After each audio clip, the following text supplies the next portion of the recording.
Katie, you all set to record?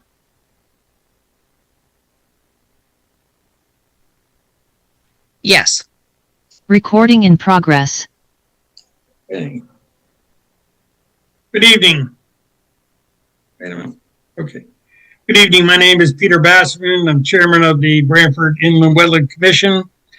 I'll now open the commission's regular meeting of February 13th, 2025. It is now 7 o'clock. The evening's meeting will be conducted as a virtual meeting in accordance with Public Act 22-3 using the Zoom platform.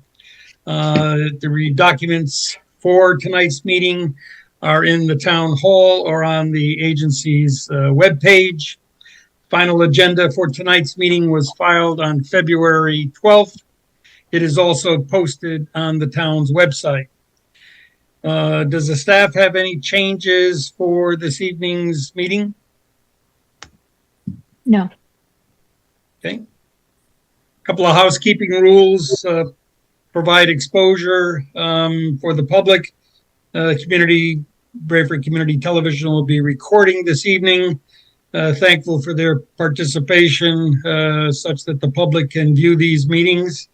Regarding speaking tonight, please make sure that your face is visible when speaking.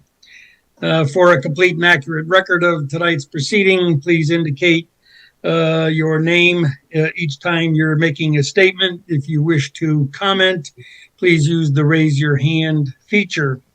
Once the meeting has begun, if not speaking, please mute your microphone.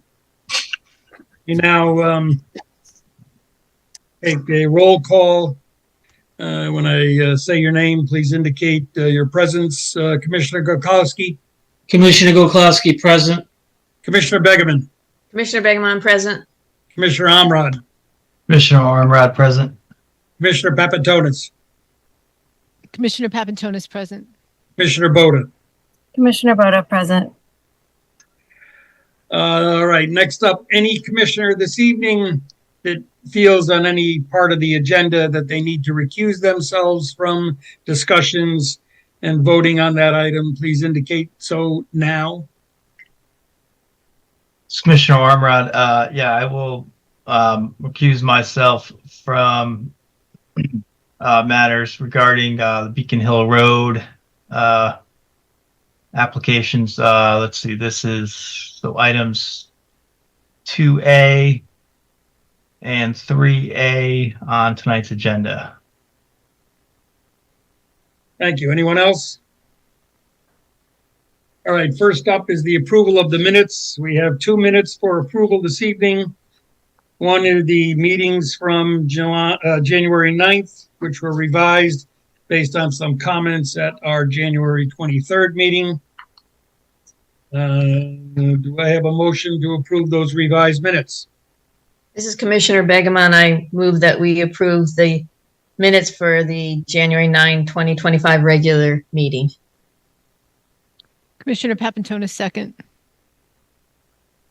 Any further discussion on the minutes? All those in favor, please indicate by saying aye. Aye. Aye. Any recusal, absence? Any people that want to decide that they do not want to approve the revised minutes of January 23rd, of January 9th? Okay, meeting approval of minutes are approved. Next up, we have the meeting minutes from January 23rd. I had a question. Commissioner Begeman raised a issue regarding the soil composition and a discrepancy thereof. And I guess I don't know if this is the part to bring that up, but it doesn't look like there was a resolution to that. I didn't say anything in an updated exhibit list. Do we deal with that within the conditions since we can't provide any new evidence? What's the right way to handle that? More content related to the application rather than minutes. So maybe save that question to when we get to that agenda item. Great. Okay, is there a motion to approve the minutes from January 23rd.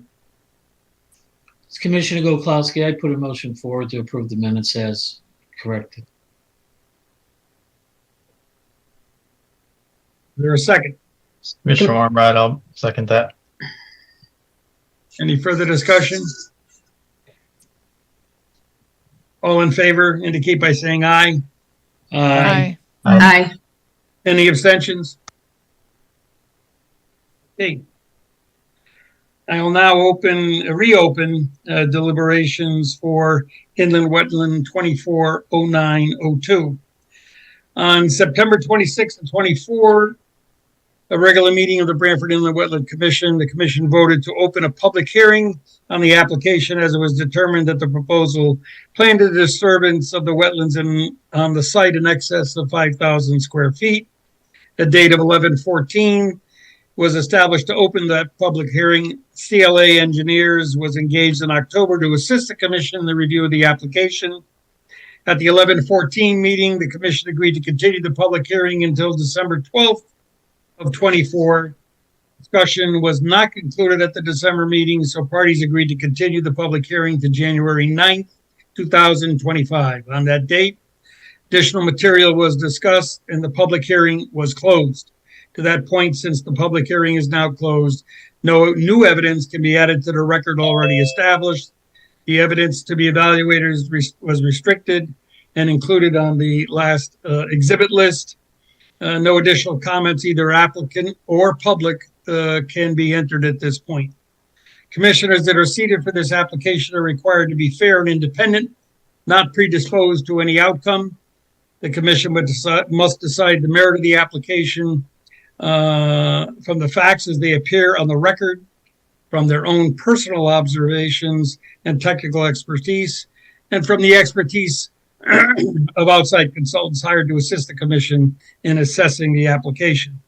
Permit decisions must be concluded within the timeframes specified by the Connecticut statutes and our regulations. Since the commissioners that are answer the roll call are sufficient in terms of numbers, they can all be seated and are able to discuss and vote on this evening's matters. Deliberations on Inland Wetland 240902 began January 23rd with the commission reviewing the application's compliance with the inland wetland regulations for the town of Branford, identifying areas of discussion for the purpose of providing recommendations to staff to prepare a document that the commission would review this evening. The deliberations were continued till today's meeting. Just remind us, staff, what the timeframes are as we consider this application. Jamie Frederick and the wetland agent. At this time, a decision would have to be made this evening, or the commission would have to request a continuance from the applicant. Okay. As indicated in my remarks, our discussions at the last meeting provided information for staff to offer up a recommendation, which was sent out and is in the hands of all the commissioners. It's a 6-page document, rather lengthy, obviously, given the size of the project and the discussions that ensued from that application. So it's going to take some time to go through those recommendations. I don't believe that any commissioner should feel constrained to the draft recommendation, but it provides a good framework for us to operate this evening as we move forward on this application. Jamie, you want to kind of give us an overview of what your thinking was as you consolidated the commission's thoughts from the last meeting and prepared this document? Jamie Frederick and the wetland agent. I'll just backtrack real quick and address, since the public hearing has been closed, as stated by the chairman, no new information can be added to the record. So anything that was raised as an outstanding point at the last meeting would either have to be addressed through a permit condition or be considered, whether or not that outstanding information is detrimental to being able to make a decision to grant a permit.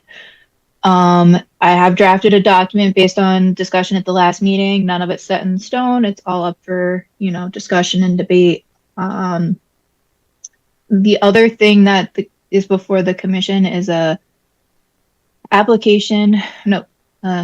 request to reduce the application fee has been submitted. It was discussed before they submitted this current application when they were withdrawing the previous application that they would likely be pursuing a fee reduction request.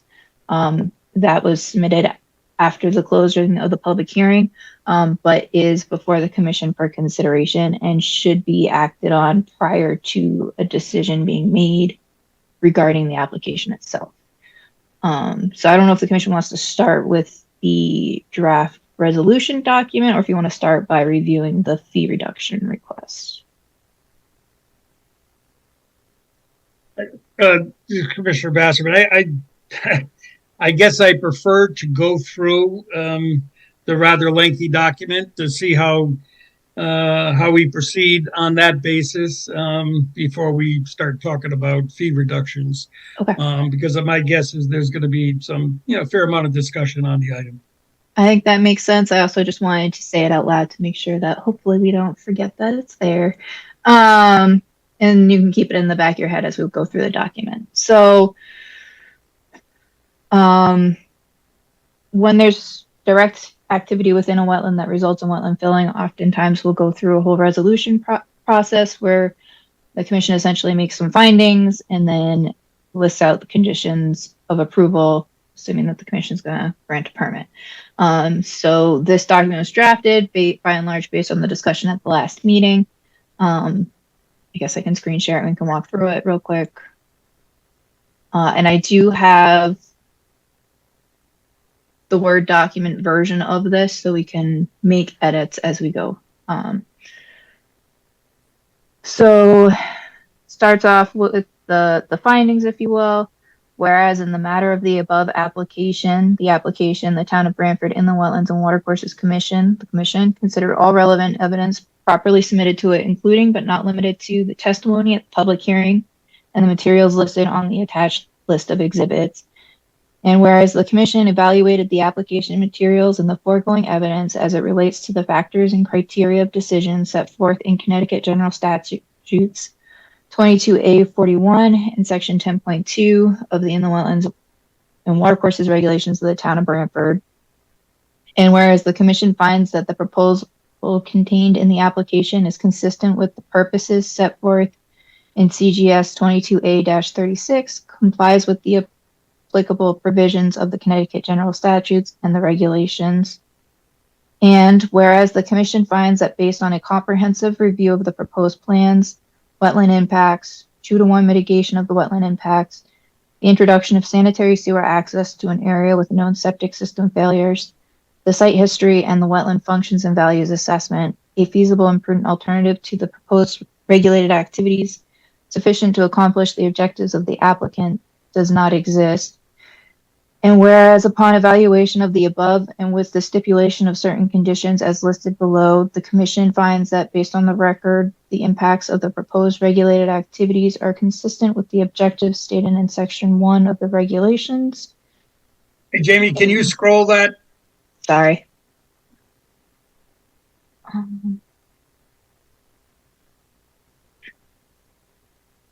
With the regulations and the factors of criteria specified above. And then it goes into the conditions. Now they're, or be it resolved that the application as stated above be approved subject to the following conditions, limitations, and modifications. And I'm reading my paper copy because I already kind of noticed a couple of things that probably should be tweaked slightly. So we've got standard conditions or standard inspections, which I've kind of tweaked specifically for this application. Pre-construction meeting for each phase because they had a phased kind of site development plan consisting of 4 general phases. Prior to the land clearing, Locations of phase clearing limits to be marked by surveyor. B, sediment and erosion control inspection for each phase prior to land disturbance. Locations of sediment and erosion controls to be marked by surveyor. C, pre-implementation mitigation meeting to include at minimum IW agent, wetland scientist, site contractor, and landscaper. D, post mitigation planting inspection to include at minimum wetland scientist, and if planting / seeding will be completed in phases, an inspection shall be scheduled for each phase. And E, final inspection after all site work is completed and site is stable. There are some further conditions that go into some more detail, particularly in regards to the pre-implementation mitigation meeting. But before I keep going, are there any questions so far from commissioners? This is Commissioner Begemon. Quick question, I hope. The site contractor, is that a site supervisor? Yeah, that would be, so I picked site contractor because that was the language that George Logan used in his wetland report, or in his mitigation report. So the intent would be that would be kind of the foreman, if you will, the person overseeing and responsible for making sure that the work gets done properly on site. Okay, thank you. This is Commissioner Basserman. Jamie, is the post-mitigation phase timeframe different than the phase timeframe for the sediment and erosion controls?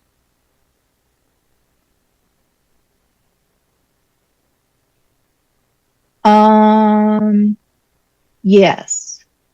I would think, as a follow-up, I would think that the post-mitigation planting phases could be somewhat more extended than those in item B. And I'm just wondering, in that extended time frame, is that inspection to be done only at the completion, or did you want interim reports as well? I think that's going to be answered through some of the additional conditions. So I'd say keep that question on the back burner and see if it gets addressed. Because there's a condition regarding the 5 years of monitoring for the mitigation areas. And there's also a condition that addresses inspections of the mitigation area while it's being constructed. Jamie, this is Commissioner Boda. Can we just put an asterisk next to site contractor and then give a little definition at the bottom that says just what you've implied, which is site contractor is meant to mean the person responsible for the oversight of the work, the on-site work, however you want to word it. But what if we just put that in parentheses? Yeah, so some way of denoting our intention of what that is. Because it could be like a site supervisor, like, you know. Okay, person responsible for oversight of site work? Yeah. Okay. Yeah, and I think the intent is, so that would be like the excavation side of things, and the landscaper would be on the planting side of things.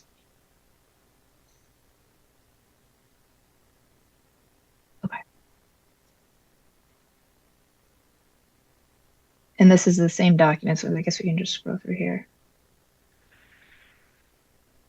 Any other questions so far on condition 1? And then this is Commissioner Bodo, yeah, if you could zoom in so that you just have one page showing. Thank you. Now we can see it better. You don't want to squint all night? No, thank you. All right. Condition number 2. Prior to start of site work, the following changes shall be made to the plans and submitted for review and approval.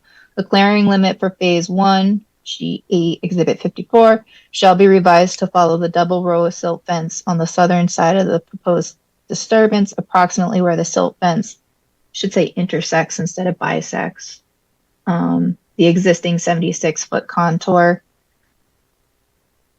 rather than the existing tree/brush line, to ensure that activity within the wetland, to ensure there is no activity within the wetland until mitigation work is ready to commence or ground disturbance beyond the sediment and erosion control measures. So I'm gonna just change bisect to intersects. And then B, I missed labels. So it should be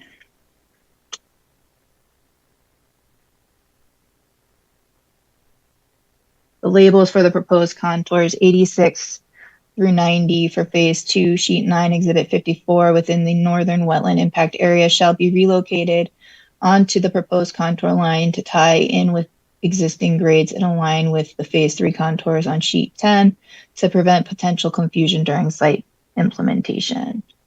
C, wetland mitigation plans, notes, plant lists, and details prepared by REMA shall be incorporated in the final plans and shall include the 12 button bush plantings proposed in Exhibit 62. D, stockpile locations for wetland soils shall be shown on the site plans as indicated in Giuliano Associates' response to CLA engineers' comments. Number 4, Exhibit 61, and shall include notes addressing REMA's comments. Number 2, Exhibit 62, in regards to the management of invasive species material and restrictions for material use on site. And number 10, Exhibit 33B, identification that the stockpile areas shall be at least 50 feet away from the wetlands. E, site plan shall specify the appropriate screen size for the CDS hydrodynamic separator to achieve 90% or greater total suspended solids removal as represented in Exhibit 35 rather than the 80% represented in Exhibit 3E. This is Commissioner Basserman. Jamie, are any of these, and maybe not only these that we looked at, but going forward, new news to the applicant? I think all of these things were in some regard discussed on the record of the public hearing. Okay. Yeah. Well, maybe moving the labels for contours 86 through 90, but I'd say that's Yeah, minor. Yep. Yeah. Okay. This is Commissioner Begeman. The at least 50 feet away from the wetlands, is that a standard? That was called out in the For the referenced exhibit, exhibit 33B. That was the recommendation of the wetland scientist, which is why I Okay. added that. Okay. So that was the applicant's Mm-hmm. information.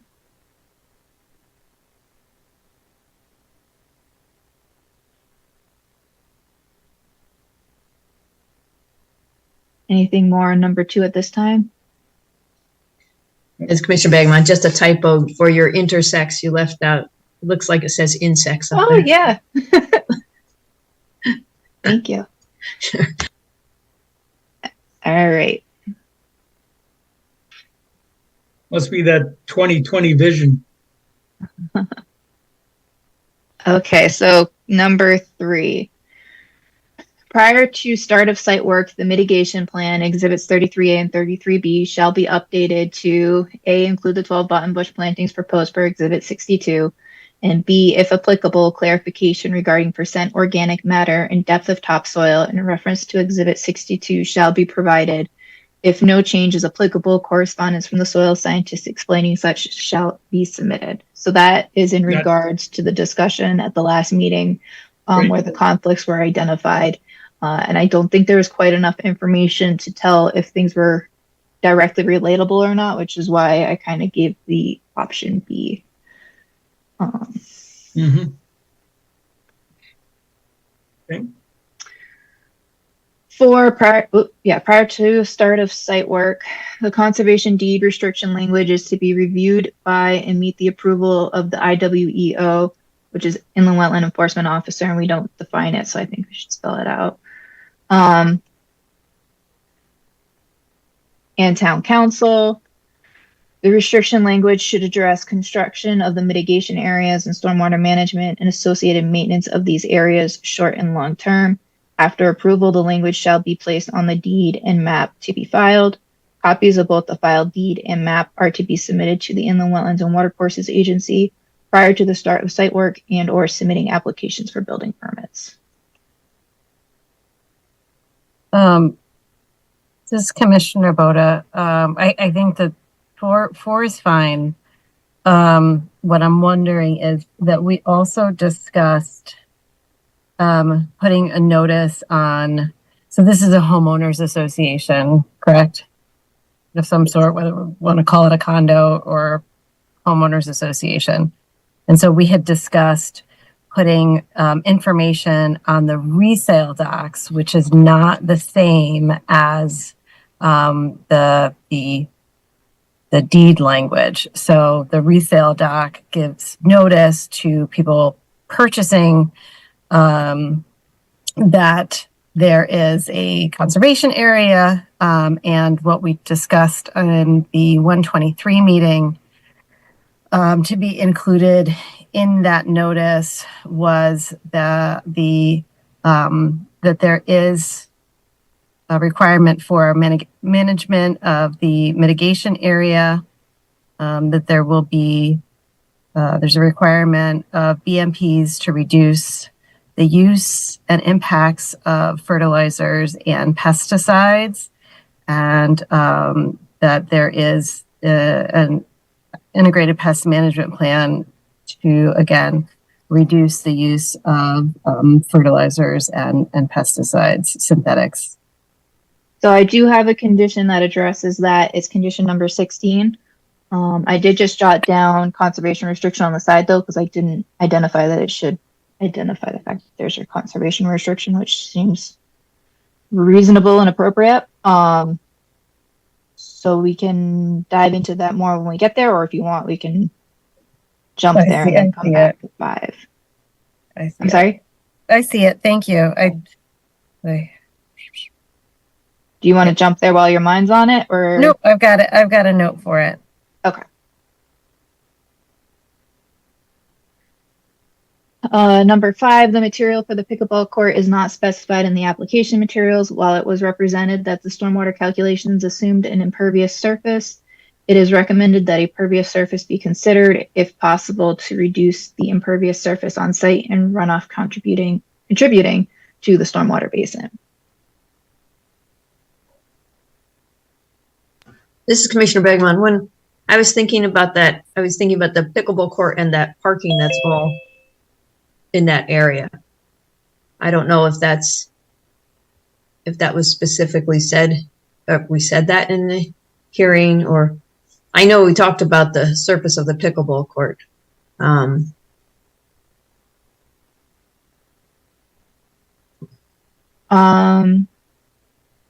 Just as a quick note, I believe Commissioner Myasin has joined the meeting. I don't believe Myasin wasn't present at all the public hearing, and she wasn't present at the deliberations at the last meeting. So she will not take part in deliberations on this application, but can join in on the other items on the agenda.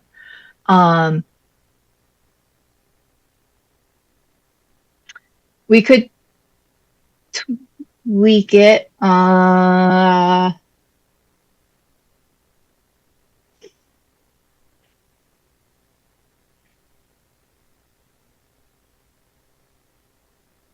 If the commission wanted to do that, I think it would have to, we'd have to add an extra sentence in here, because that was, I recalled, just because the first sentence is specifying that the material isn't specified for the pickleball court, whereas the parking area is specified to be paved.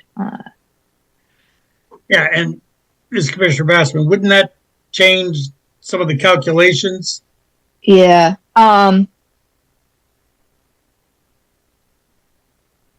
guess you could add a sentence to the end that any other areas which could be swapped for an impervious surface.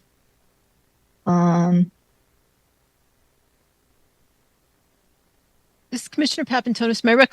My recollection was that the calculations included impervious surface for the pickleball court. Correct. Yeah. While it was represented that the stormwater calculations assumed an impervious surface, it is so at the last deliberation meeting, it was kind of discussed how the material for the pickleball court wasn't known, and when asked, the project representative from Giuliano Associates didn't know what the surface would be and whether it would be impervious or not, but that his calculations were done assuming that it was impervious.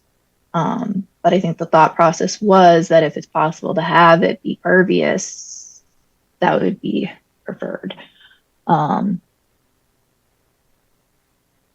This is Commissioner Bassman, but the pickleball court is, much smaller than a consideration for, all of the paved surfaces. Right. Yeah. It's a pretty small area, but I think that, the thought was that if it's reasonable and feasible, that it should be considered as an option. Yeah, I'm okay with with the pickleball. I guess the question was, does it think get it gets extended beyond very that? open-ended beyond that.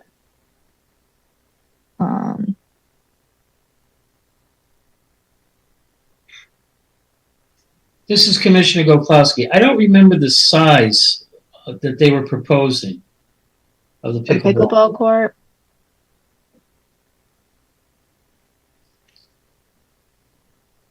I don't know the typical size of a pickleball court. But according to the site plans, and honestly, I'm not sure if the pickleball court goes all the way to the fence or if it's probably the smaller area looking at the 94-foot contour. This is 1 inch equals 40. So it looks relatively small. It's smaller than a tennis court. Yeah.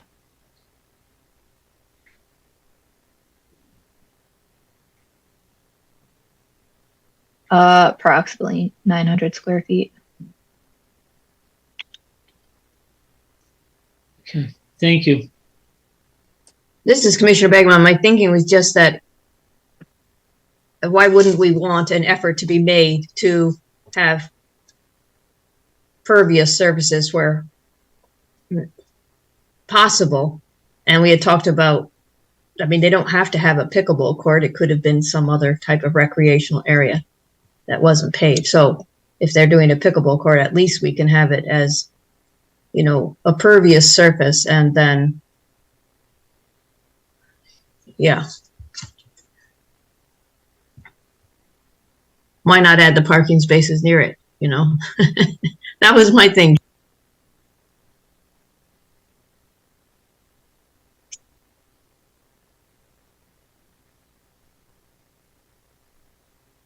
If you have language to suggest, I'd be happy to type it in, but This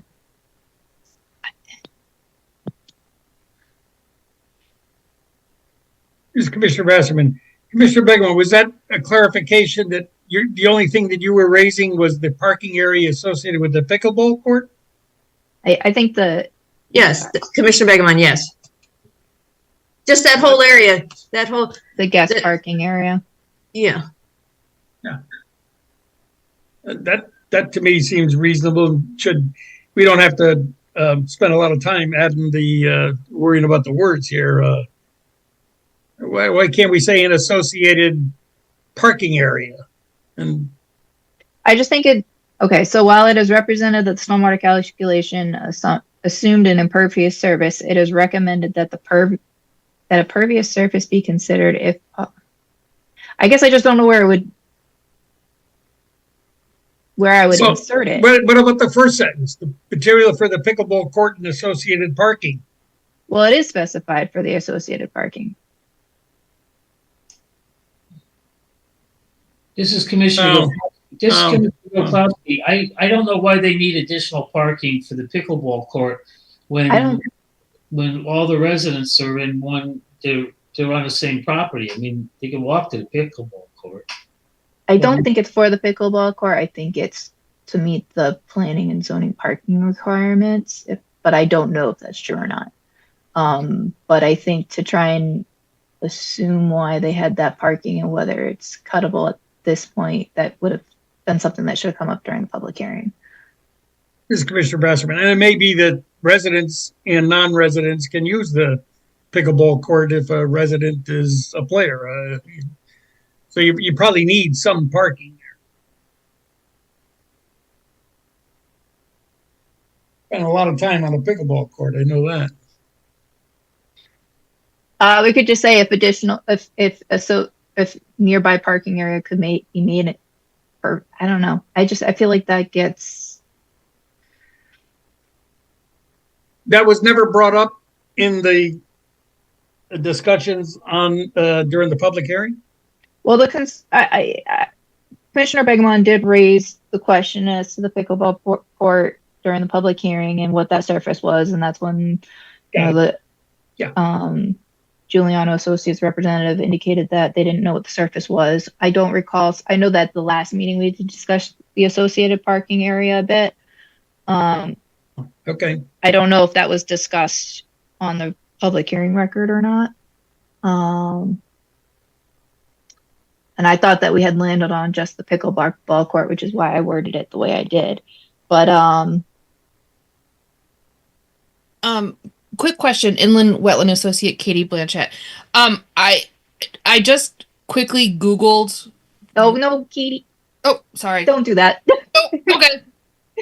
Disregard. So this is Commissioner Boda. I think, in this moment, it's like we're doing the whatchamacallit, the requirements for them. This is not necessarily a requirement, but a recommendation. And so you could say, please be ready to type, Jamie, because I'm only going to be able to do this once. You can say, while it was represented that the stormwater calculation, no, you're okay. I'm starting from the middle. While it was represented that stormwater calculation is assumed impervious surface. Wait, no, you could get rid of that while.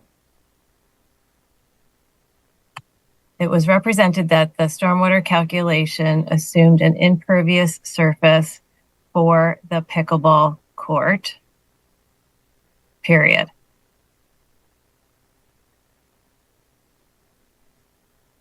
Or actually not period, and impervious, no. Assumed impervious for the pickleball court and the associated parking. And associated parking. Yeah, Hold on, let me get the thought out and then you can fix it. The goal is to increase infiltration, and therefore, where possible, it's recommended that pervious surface be considered. And then the rest as it is.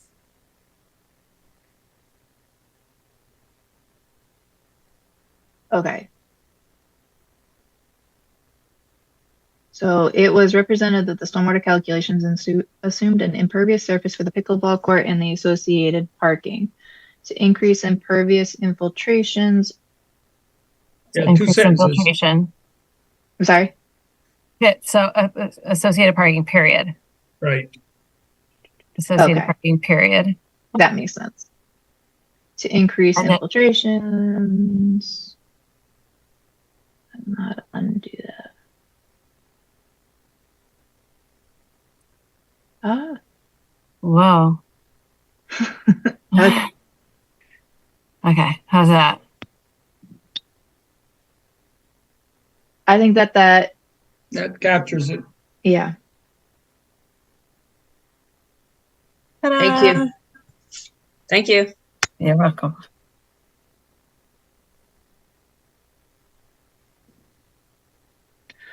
Okay. Number 6. Prior to start of site work, a bond shall be submitted to ensure the proper installation and maintenance of all project erosion and sedimentation controls for the site development, as well as the project mitigation areas, and subsequent monitoring to ensure mitigation success standards have been met. The permit holders to submit to the IW duly authorized agent an itemized estimate, including quantities and unit pricing for the cost to bond the items listed below for the agent's review and approval. After approval by the IW agent, the bond is to be submitted consistent with section 13 of the regulations prior to start of work. A, all items to be Wait, bonded. hold on, Jamie, this is Commissioner Boda. So am I understanding this correct, that this number 6 has the sediment and erosion control bond and the planting bond for the mitigation all as one? Yes. Okay. Okay. So I yeah, wasn't, I hadn't totally wrapped my brain around that. Okay, go ahead. so items to be bonded shall Ms. Commissioner include. Bassman, as a follow-up to Commissioner Boda's question, is that the way we normally deal on a large project in terms of combining those bonds, given, you know, the different timeframes associated with them? So it's one permit condition, and so I don't think it holds the applicant beholden to submitting one bond, and I don't think it holds the applicant and or the commission beholden to releasing all of the bond at the same time. So Okay. we have, I mean, oftentimes whether the bonds are in the same condition or not, because we've kind of been doing it both ways. Okay. It'll either get submitted as one bond because it's all in one person's name, or if they're splitting it surety and cash, as long as we get the total bond amount, it doesn't really matter how we get there, as long as it's the appropriate bond amount for the appropriate bond item. And we did, back in a couple years ago, the commission did change their regulations.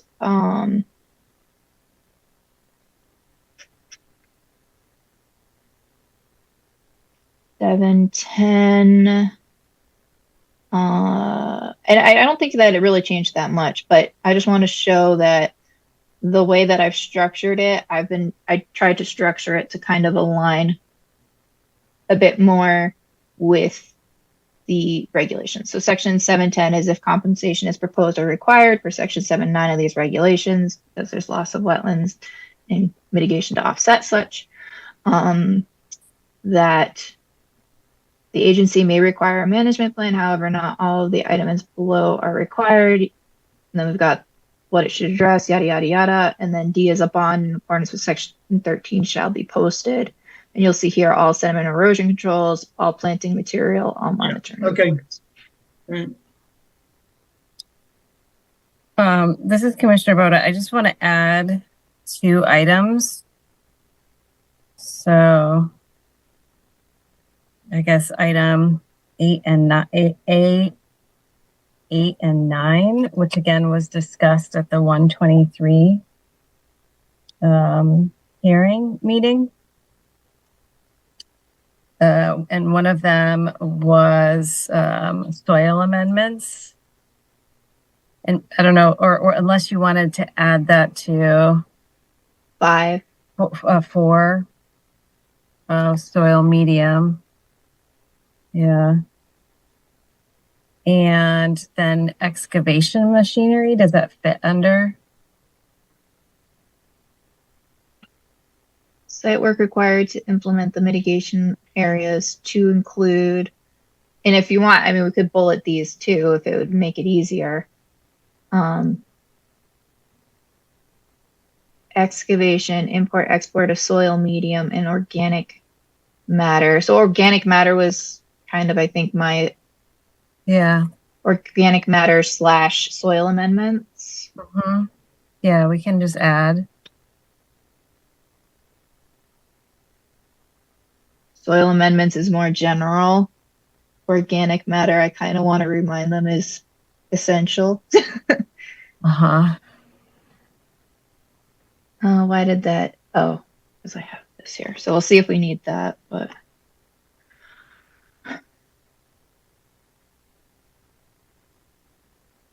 Oh boy. Okay. What was the other thing? Soil amendments? It was the excavation machinery. Just had a note from that meeting. I think excavation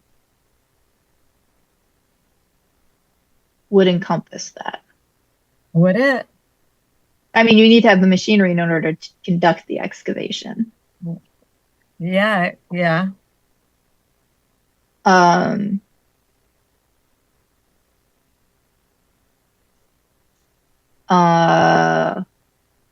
This is Commissioner Gokowski. Based on the site, I don't think they can get very large equipment into that property without having a major problem. So I don't have a problem with the use.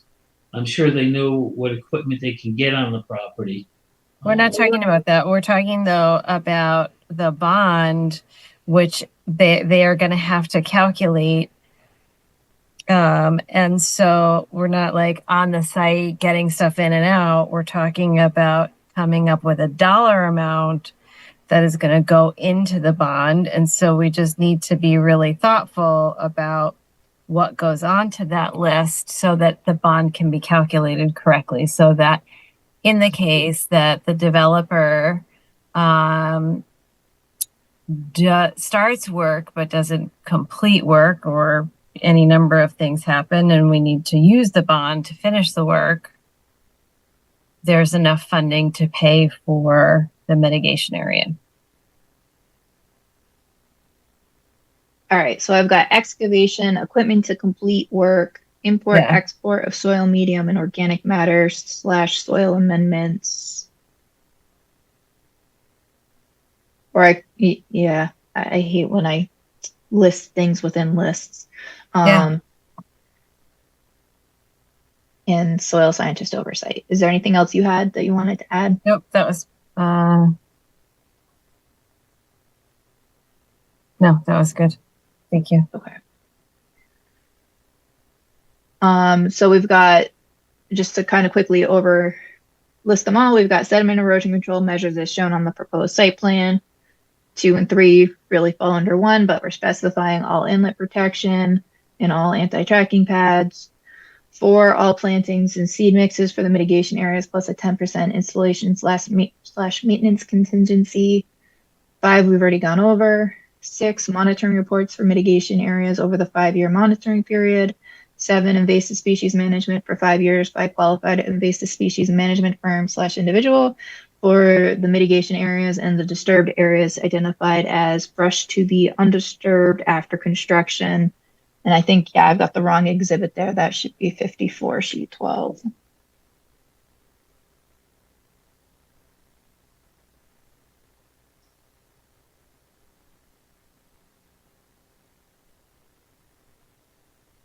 And as a point of clarity, if we wanted, we could change this to all sediment so that it aligns with 2 and 3. Any questions, concerns, or feedback?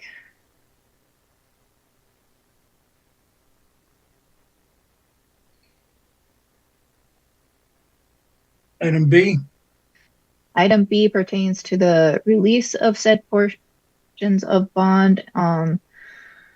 A request for partial release of bond funds may be submitted in writing as portions of the bonded work is completed in the following manner.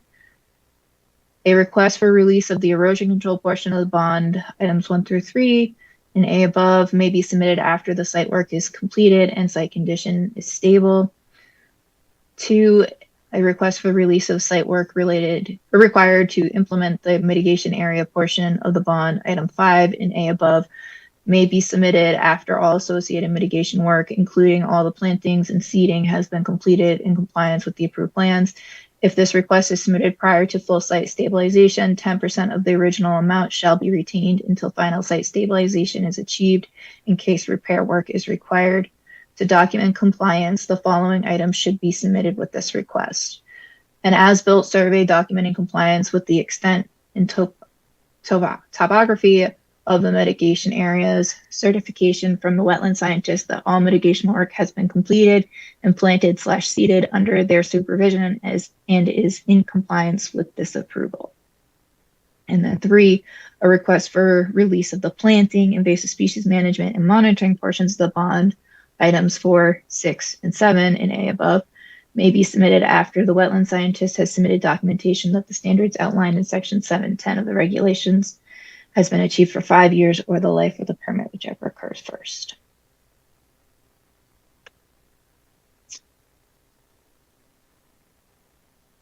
Okay.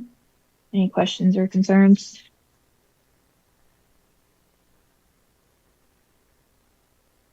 All right.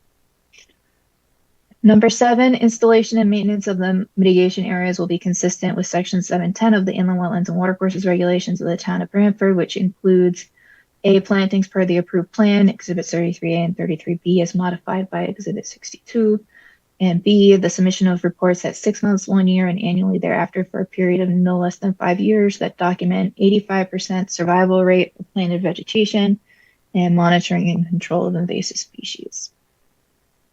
Any comments, questions? 8, I Ms. think. Commissioner Basserman, can you scroll back up on 7 for a Yep, minute? sorry.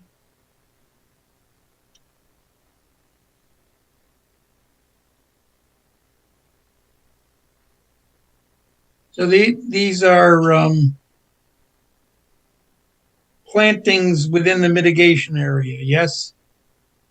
Yes. Okay. All right, I'm okay.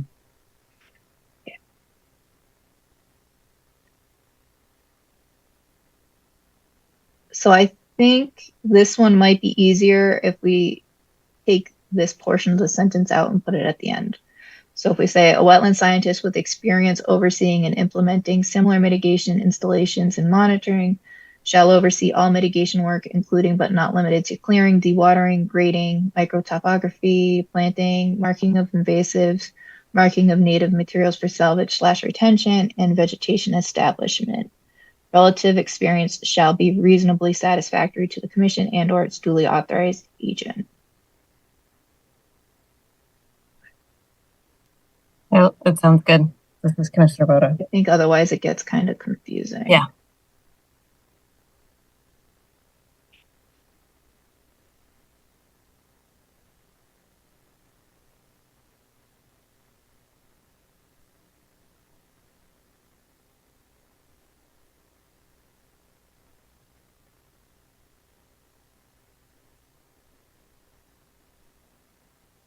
A, at the time of the pre-mitigation meeting, the wetland scientist shall provide an anticipated work schedule for the completion of all mitigation related tasks.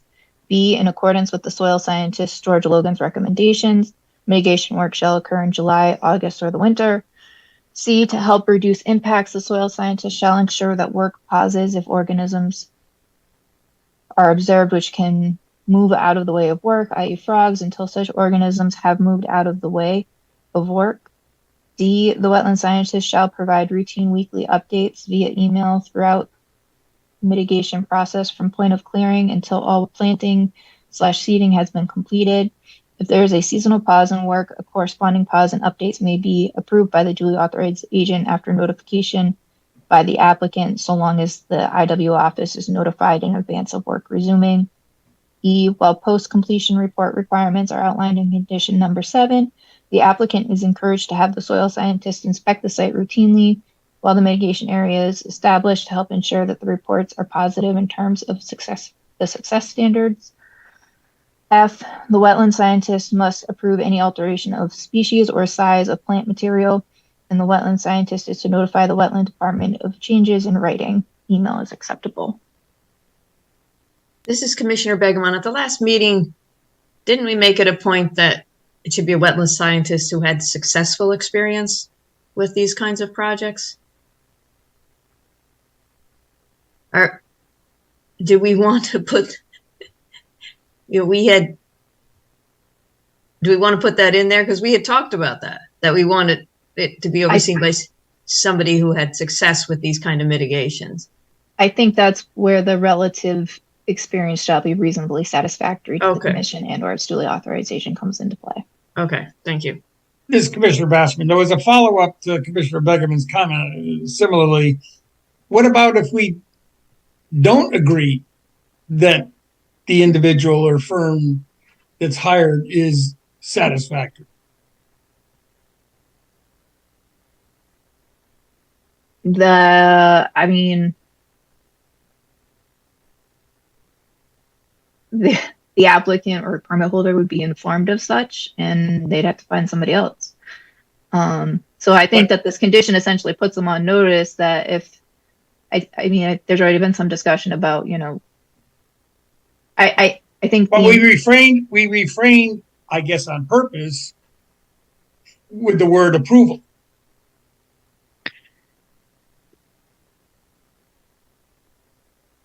Well, it says reasonably satisfactory to the commission and or its duly authorized agent, which means it has to be reviewed by the agency or its agent. So I think it certainly gives, you know, the option for the agency to weigh in.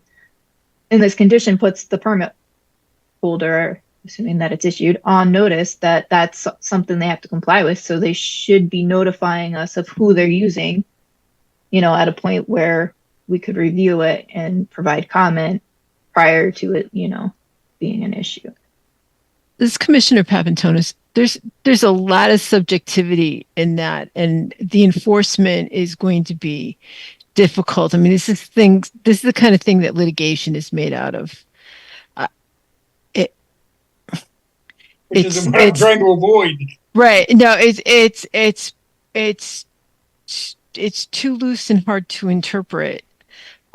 But I don't know how we can put something in this that's going to require them to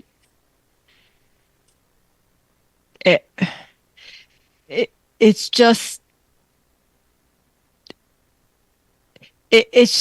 going to be something that we're going to have a very, very hard time enforcing. I don't know how you're going to resolve it. I don't have a recommendation on language. It's just so subjective. This is Commissioner Boda. I think, as with any of these conditions, many of them are already part of the applicant's plan. We are simply formalizing and clarifying the things that we are paying very close attention to and are critical for success for us. I think with any one of these, we can say, well, they could not do this. And then we see where our enforcement abilities lie or do not lie. Any of them can be tested. And, you know, we've certainly have a fair amount of experience with the legal system. I personally, I'm not super worried about it. It is ambiguous, although I do think that there is quite a deep record of the conversation of what the intent was, and that would go with any kind of complaint that was made about it. And I think that what we're looking for is reasonable. And so I don't think it's something that's out of line to ask for, that we don't have some cheap junior that is fresh out of college handling a mitigation plan of this this size and of this importance. So I don't anticipate that is the applicant's plan. I suspect that they continue to plan on working with the same people, but we are simply codifying the things that we discussed over the past 5,042 years. Jamie Frederick and the Wetland Agent. I did send this document over for town council to look at and requested specifically that this section be looked at. And so that has been reviewed by town council. This is Commissioner Bassman. I guess at least I think prior to the work starting, you know, the successful experience of the individual or firm that was hired, and I guess the resume probably should get submitted to staff prior to the commencing of work. at a, I guess as a fundamental review by the staff so that they can determine that, yes, this is reasonably satisfactory in terms of the qualification of the individual hired.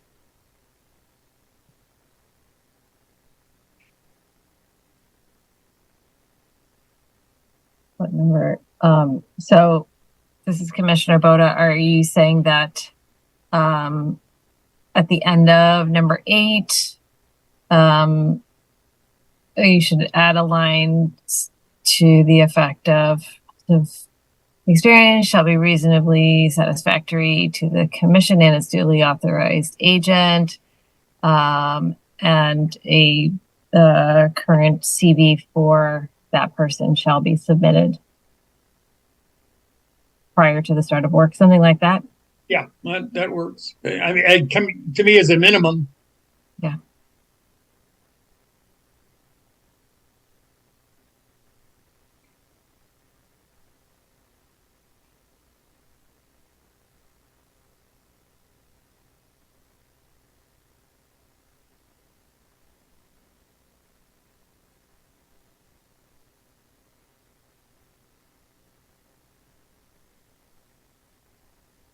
You're going to spell out CV, Jamie? Yeah, let her get the thought out.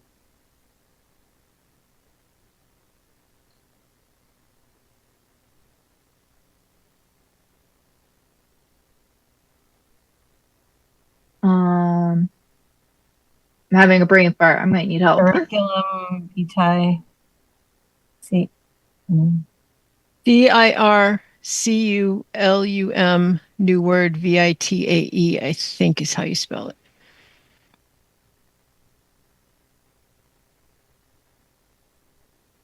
I'm sorry, AE. A- I'm a little rusty on my Latin. A little right out of that I, yeah.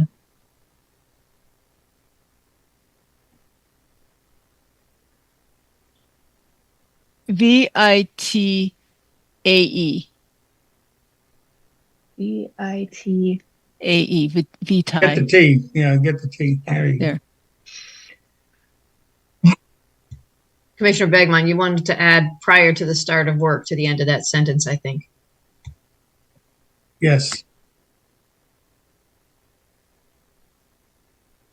Prior to scheduling the pre-mitigation meeting. Does that work? Yes. Yes.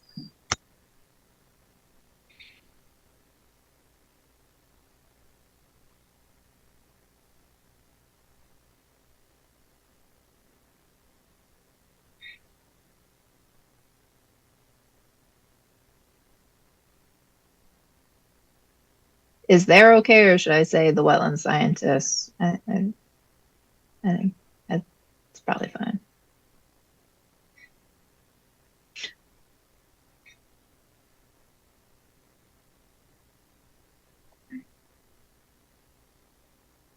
Anything else on 8? Mm-hmm.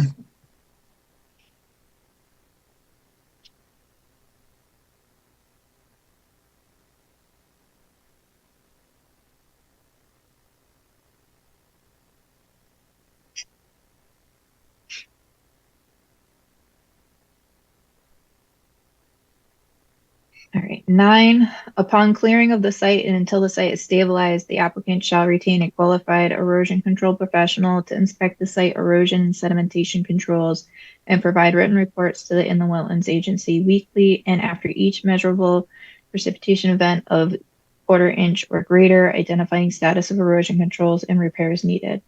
The qualified erosion control professional shall be from the engineering firm of record or an approved third party not associated with completing site work.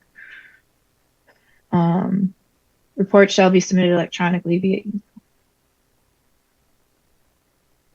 Any comments, questions? 10, Stockpiles must comply with the details provided within the proposed site plan materials. Stockpiling needs shall be considered as the phasing of the site is implemented to ensure that the amount of disturbance on site does not result in an excess of material stockpiling beyond what the site conditions can handle. Any known excess material should be properly removed from the site in a timely manner to reduce the on-site erosion potential. Questions, comments? This is Commissioner Bassman. Jamie, can you up to 9 again? Mhm.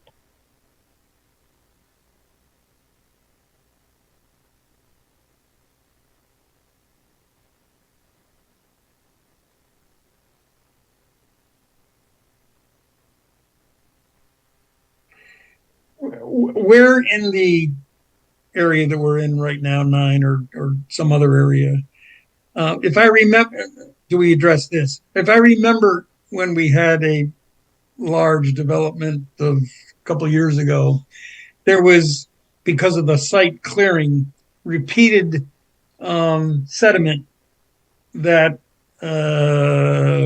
got disturbed, and the road that had been established had to be cleaned and swept numerous times.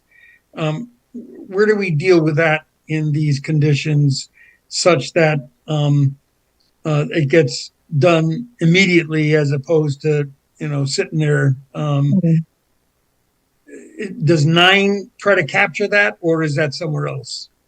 I think that, yeah, 9 tries to prevent that from becoming a real issue. I mean, it might be that the road needs to be swept is one of the recommendations, but it would make that recommendation ideally before it became, a substantial issue that could be resulting in, enough material getting into the storm system or what have you, and, potentially being contributed towards wetland areas. That's what I'm wondering, and all of that. if breaches in the soil erosion and sedimentation controls occur, that we put some time frame in there where that has to be, a priority response. So we could say erosion control repairs shall be made as soon as possible and prior to the next report being submitted. Yeah, I mean, some measure, again, like we had said before, that clearly the intent is not to have either a complaint come in about that or, staff going out and coming across that before it gets fixed.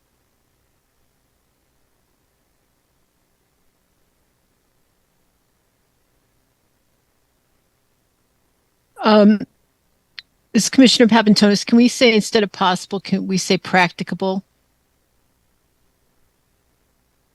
Sure. Yeah, sure.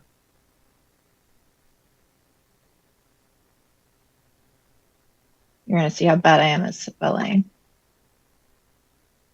Practicable. At least it's not Latin.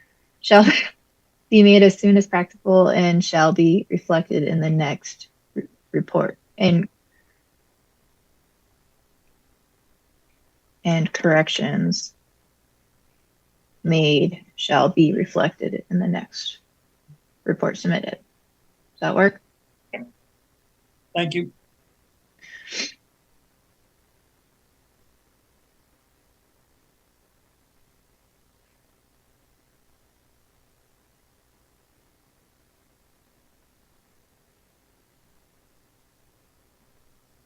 All right, so we did the stockpiles. Yeah. 11, all site work shall be performed in accordance with the approved phasing plan, Exhibit 54, sheets 8 through 11. Any deviation from the approved phasing plan will require review and approval by the agency or its duly authorized agent as determined by the agent. I'm not sure if that parentheses section is necessary. The project engineer shall submit, I think, a review of is not necessary. I think it should just be shall submit the proposed changes and address whether any modifications to the sediment and erosion control measures and or temporary stormwater conveyance is required to ensure wetland areas are protected. Any disturbed areas with deferred construction activities must have fully established ground stabilization through vegetative cover to the satisfaction of the duly authorized agent for review and approval prior to moving on to a subsequent phase. I think for review and approval is kind of unnecessary as well because it's to the satisfaction of. Yes, I agree. And then let's see.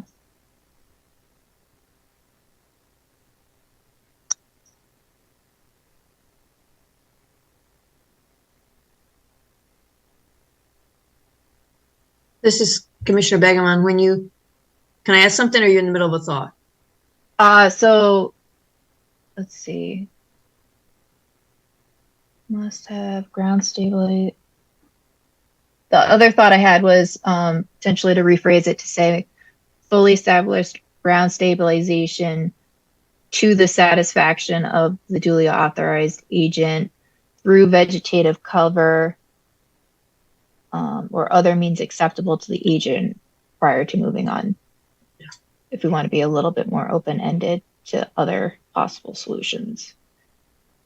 Commissioner Begemon, that was my concern, that if it was in a time period where you can't plant anything, they'd have to come up with another matting or something for erosion. To the satisfaction of the duly authorized agent through vegetative cover or other means acceptable to the agent prior to moving on to a subsequent phase. Yeah.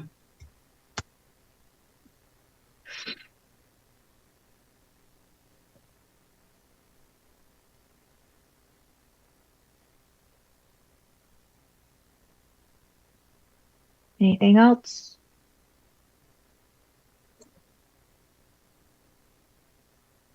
As the record indicates, the importance of the basin construction being overseen by a licensed geotechnical engineering firm.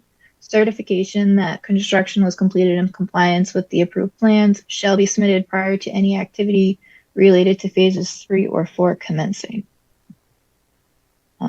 Given that the basin is to be constructed in phase 2. Any questions? 13, a licensed surveyor shall identify in the field layout of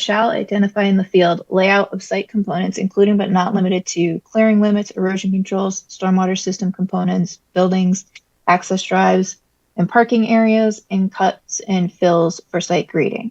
After completion of the project, an as-built property/boundary survey must be submitted to the IW agent showing compliance prior to issuance of the certificate of occupancy. In addition to the items listed in the standards for surveys and maps in the state of Connecticut, the property boundary survey shall also depict the location of wetlands, graded wetlands, final grading, and location of stormwater structures with invert elevations. A qualified PE or land surveyor shall certify that the grading and stormwater system on site is consistent with this approval. Questions or comments? All right.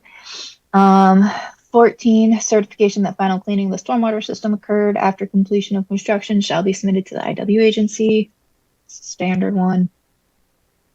15, as stormwater maintenance is an integral component of the proposed stormwater treatment, copies of the stormwater maintenance record shall be made available to the agency upon request. Exhibit 22 to document compliance with this permit. I referenced the Exhibit 22 because it specifies that the report should be made available to the, I don't remember if it says town or agency. You can look it up if you want to know.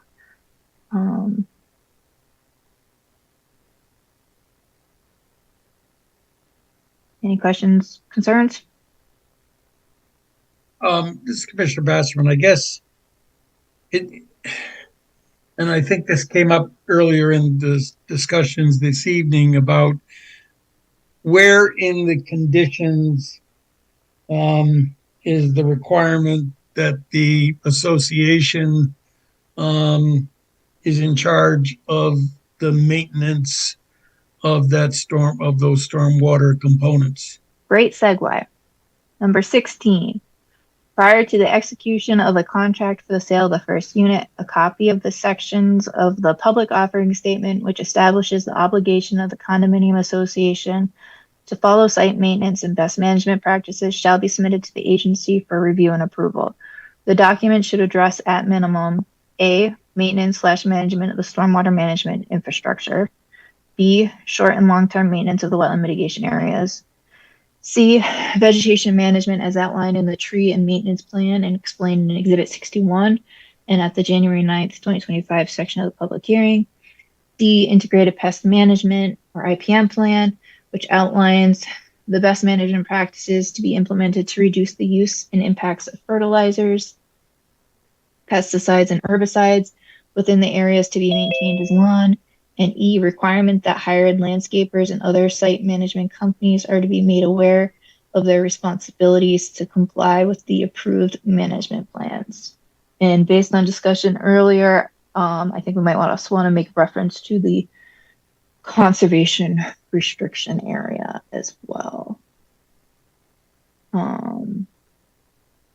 This is Commissioner Begemon. For the integrated pest management, you're limiting it to this sentence limits it to the areas to be maintained as lawn. But let's say there's a rodent outbreak. You also, in the houses, I think you also want an integrated pest management approach to be used for inside the homes too. You're right next to a preserve. You don't want people using lawn and managed areas. Well, I don't know. Can you say anything about homeowners for their own homes? For instance, it would be very discouraging to see indiscriminate bait boxes outside people's homes that have like second generation anticoagulant rodenticides, right? That we wouldn't want that. So it's not just what they're putting on their lawn. It could be. I see your concern. I think my thought was that we don't want to encourage them to maintain areas that aren't really necessarily supposed to be maintained, which is kind of the opposite of what you're getting at. So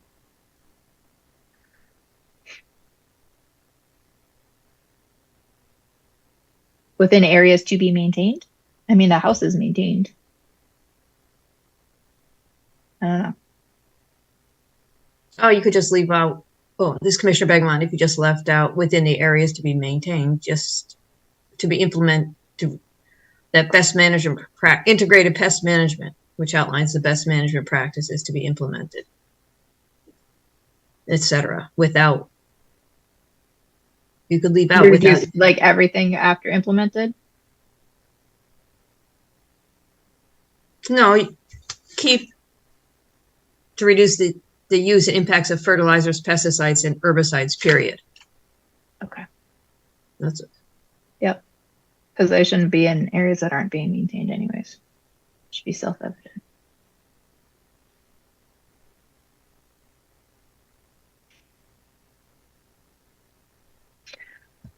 Okay, so then we also wanted to add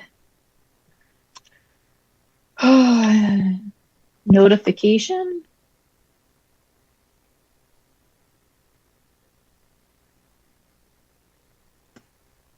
Of conservation or identification.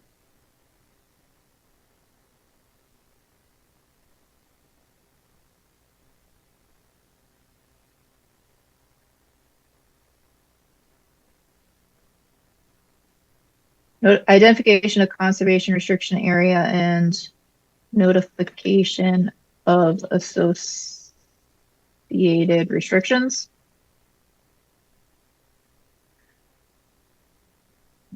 Yes.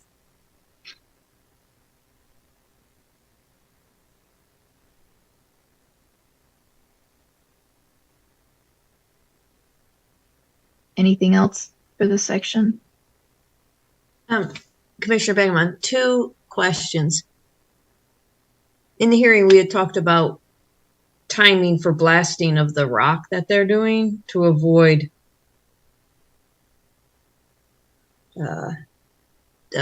nesting times of birds. That was recommended. That's one thing. And then the other question I have, which was for maintenance of the detention basin, are there vehicles that are going to have to go anywhere, or is that maintenance all done by hand? Because I believe that, I mean, we didn't talk about this at all, but I'm thinking about, they're supposed to be designated like pathways for vehicles to go so they don't destroy things. If you need vehicles to maintain a detention basin, so. Yeah, so they do have kind of this, I believe it's a grass surface, if I recall correctly, that was asked and is on the record somewhere. But they do have this access path on the side of the basin, should they have to access Okay. to maintain the outlet or the emergency spillway. Thank you. And then as far as like maintenance of the mitigation areas, as they establish, any ongoing maintenance should be stuff that could be done by hand, I would think. This is Commissioner Basserman. Jamie, did we, I know we talked about it, but was there any resolution on snow storage, a location, or the treatment thereof? And did we deal with that in the condition? I don't think the treatment of snow was discussed, but the storage was, and I think I'm scrolling the wrong way, but we'll go all in and then find out for sure. Yeah.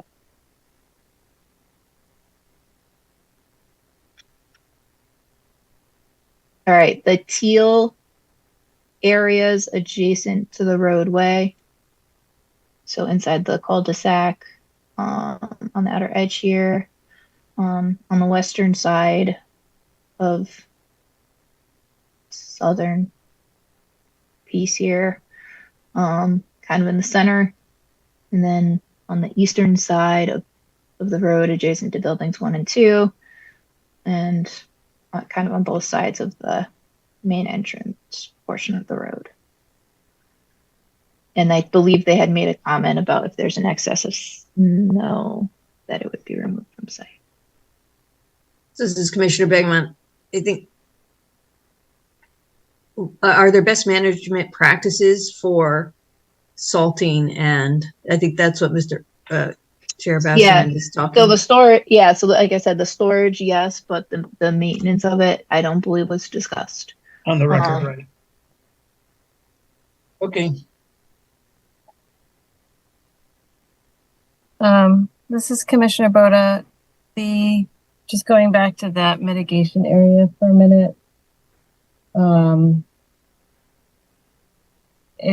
I don't actually recall if we ever talked about markers around the edge as we've traditionally done, kind of denoting that it is a conservation area. I don't believe that was discussed. There is a split rail fence proposed along what I would call the most likely interface with it. So you can see here the deed restricted conservation area language. The line runs parallel to the road adjacent to buildings 1 and 2, and then it takes a turn behind building 4. And you can see the call out for the split rail fence at the top of slope that follows the conservation restriction area behind building 4. And then it blends back into kind of an undisturbed portion of the site. It does look like there's a gate. That's interesting. A gate, and then it terminates when it ties into the existing or the proposed tree line. So maybe we could, I'm gonna go back.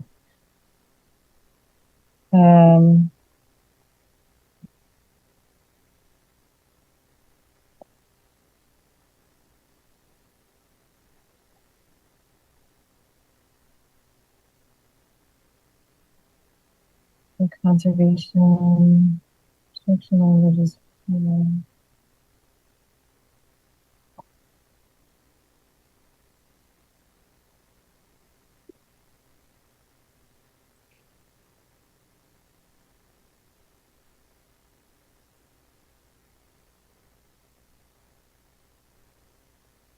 So maybe with number 8,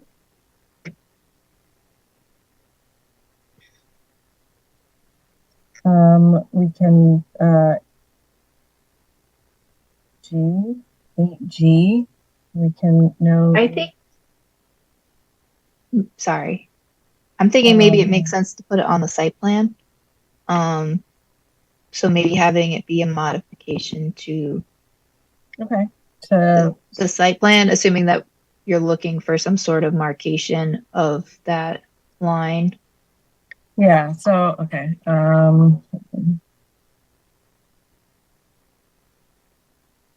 And then that way it would also be filed, you know, it would be part of that map that gets filed on the land records. 2.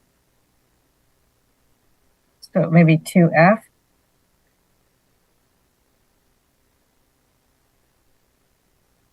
Is that what you were thinking was a better spot? I think so. Okay, so for 2F, we would add to add on the site plan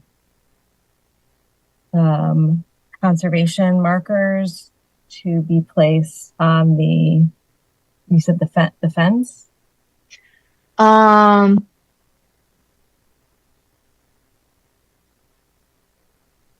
the boundary of the conservation restriction. On the boundary of the conservation restriction.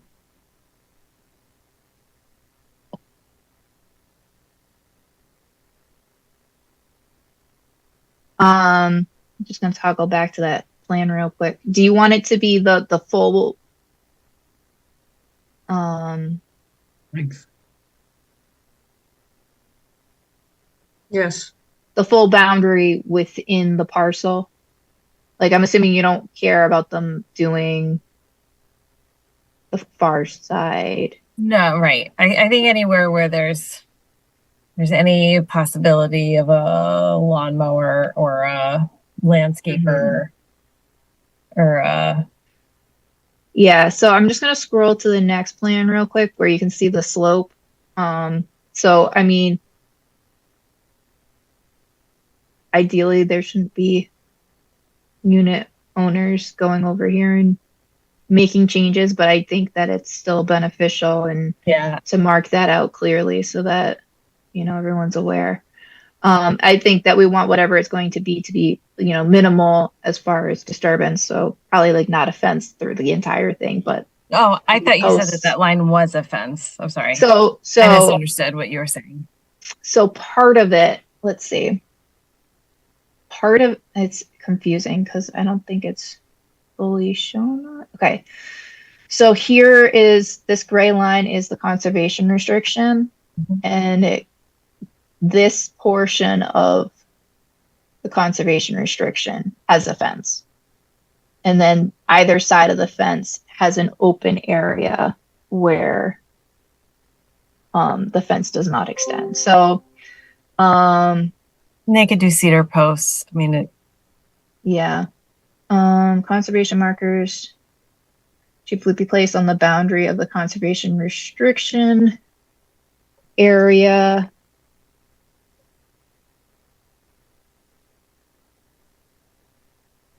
In addition to the proposed split rail fence or to supplement the split Or I mean, you want the Um, fence labeled too? Yeah, yes. To clearly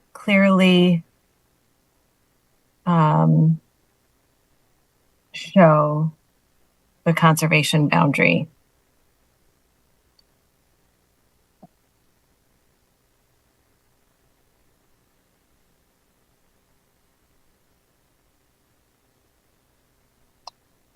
For all to see, forever and ever.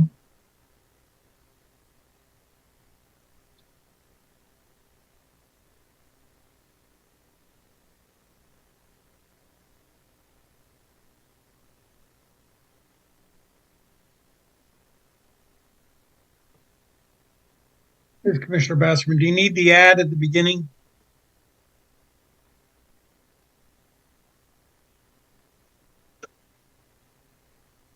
I think so. Show.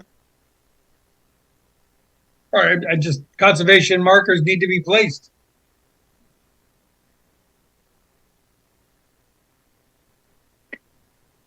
Prior to start of work, the following changes shall be made to the plans to submit for review and approval. Conservation markers to be placed on the internal boundary of the conservation restriction area to clearly show limits of boundary on site. Should I say to the satisfaction of the duly authorized agent or anything like that? You want it to be Perfect. reviewed? That sounds, yes.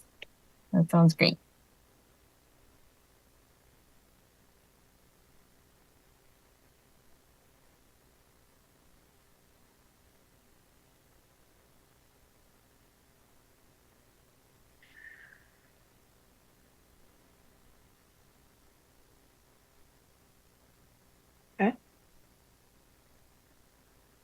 This is Commissioner Begemon. Can I go back to the blasting idea?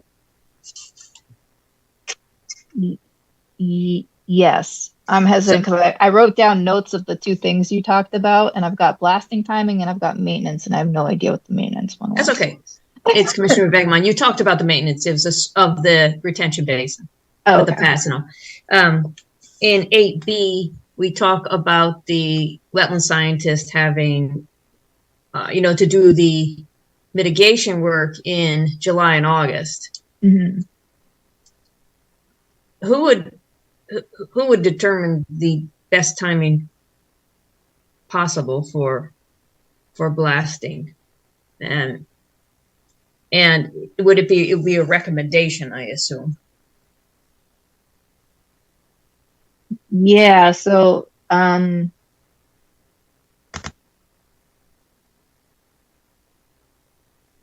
generally speaking, there needs to be a nexus to the impact to the wetlands. mm,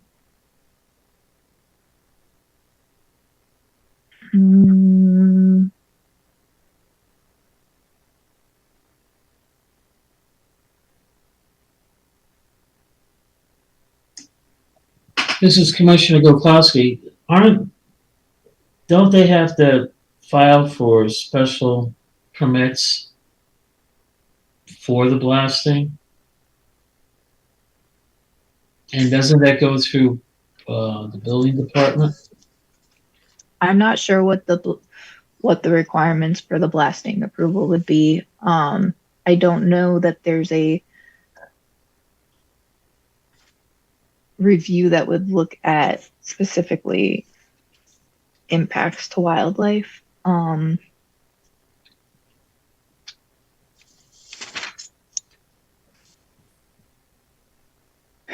I wouldn't go on section 8 because I really doubt that there would be blasting involved in that section of the site work. That's mitigation. You're right. I think that if you wanted to add a condition, it would probably be a standalone. You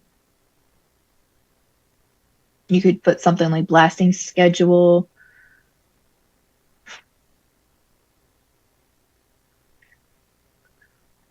Blasting.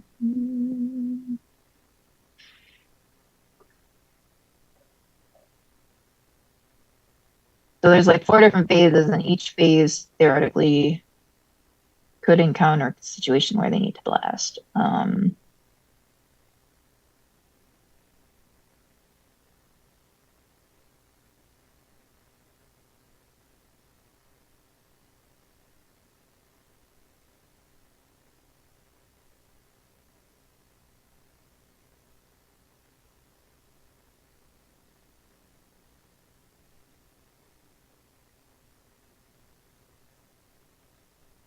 is the only thing, this is Commissioner Basserman, is the only thing on the record regarding blasting birds? I think that the Friends of the Farm River Association had raised the concern. It basically had requested that the applicant avoid nesting season in particular, and that they consider. Let's pull up rather than putting words in their mouths. Yeah, I'm just wondering, we never, in my recollection, we never talked about wetland species as being affected with blasting, did we? Well, I mean, theoretically, those bird populations are probably interacting with wetland species, but then whether those wetland species that are being impacted are having a physical impact on the wetland itself.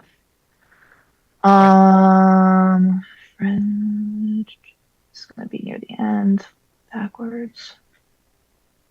Public comment, Friends of the Farm River Estuary.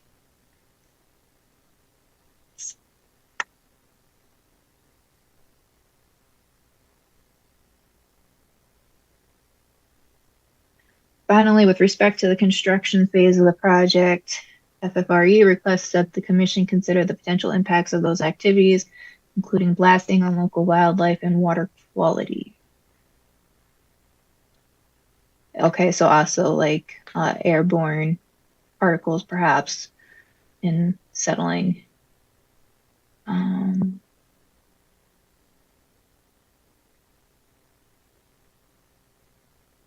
FFRE believes it would be appropriate to restrict construction activities to periods of the year where species such as osprey and endangered waterfowl are not nesting. The impacts of blasting in particular on nesting behavior is well documented. Moreover, blasting activities have shown to contribute to nitrogen pollution.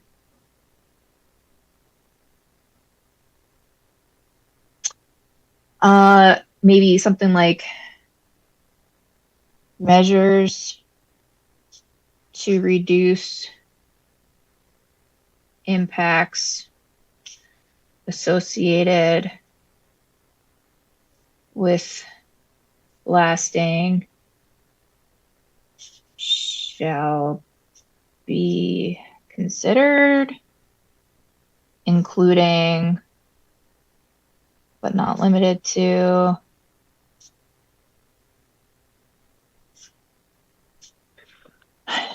dust control and time of year.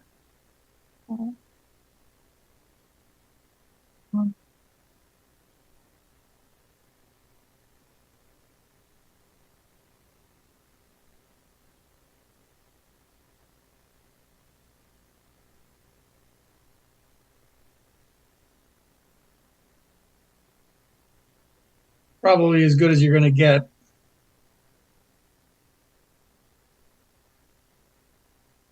I mean, the particles are going to be there, whether it's, March or September.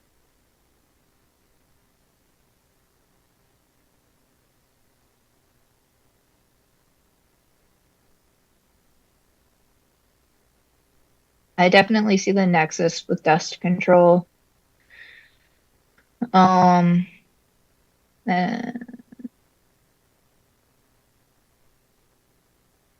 I think I think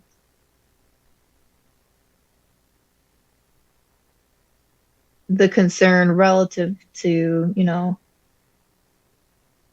wildlife has been raised, and I think, there's the potential that they would ideally try to take that into consideration. I don't think that the commission can stop site work during nesting season entirely. And I don't know that you could prohibit them from blasting during nesting season, but I think you could encourage it. And this is Commissioner Begman. Jamie, when you use the word nexus, you mean like a direct impact? When you see the nexus of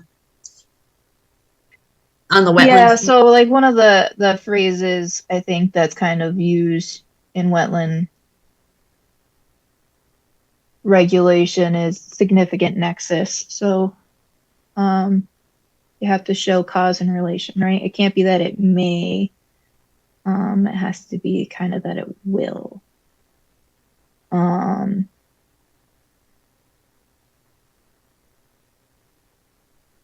And specifically to the functioning of the wetland, not necessarily the components that interact with it. right. So a bird that interacts with the wetland isn't necessarily protected because it impacts with the wetland. It's rather its impact upon the wetland and its chemistry. Yeah, based on kind of case law, if you will, the general takeaway is that any regulation of wildlife has to relate to the physical impact to a wetland or watercourse. It can't just be a impact to the wildlife itself. Just Commissioner Papantonis, Jamie, isn't the phrase you're thinking of causal nexus? It might be a legal phrase that relates. I'm not familiar with that.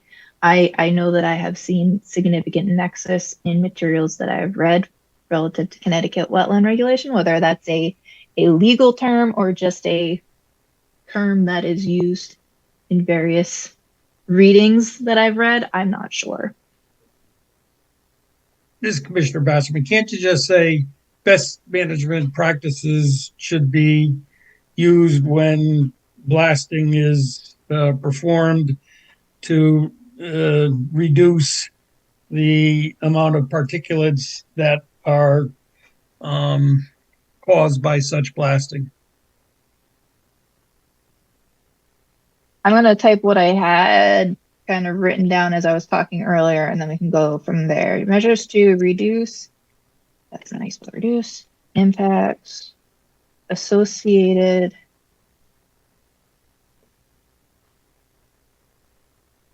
blasting shall be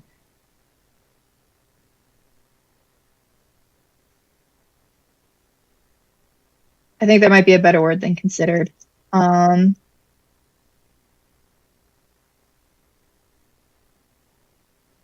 Including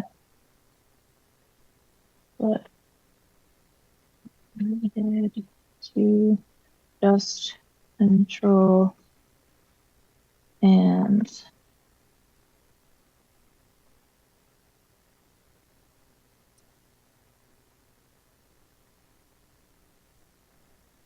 I mean, a time of year is really open-ended. I guess if we want to, we could say and nesting season. Again, that's really what we're trying to get at.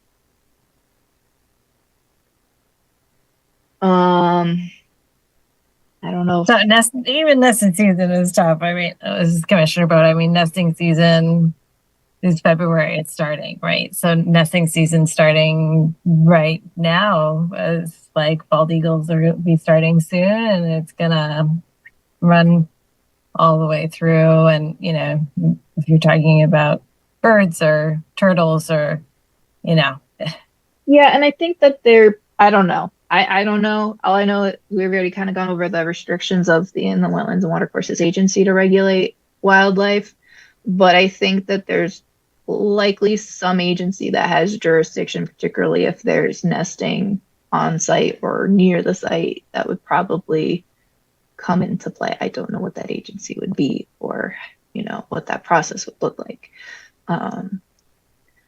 We've had other sites where there was nesting on site. Osprey specifically, and I'm not aware of. I think the biggest impact was the nest was relocated where they annually were nesting, was relocated as part of the project, and that was something that Eversource, the utility that was where the nest was responsible for initiating. So, you know, kind of out of the control of the applicant, if you will. But the applicant, when created a new nesting location for them in the future. So I think that it's something that would kind of get sorted out if it became. Mr. Commissioner Bassman, you sure you want to put in nesting season? I don't know. I'm not sure. I'm putting it there because it's part of the discussion. Right. I mean, as opposed to put a period at the end of control, and since we're not going to be able to control based on wetland regulations when they do it. Time of year might be a middle ground. So how about measures to reduce impacts associated with blasting shall be, I'm going to say implemented, including but not limited to dust control. And then we can put end time of year, or we can just put period after control. I'm okay with that in time of year because at least it potentially gives you a hook to have a discussion. This is Commissioner Begman. Are there best management practices to reduce environmental, like wetland impacts of blasting? Would that be better than to say measures? I don't know if there are best management practices, but I would assume there are.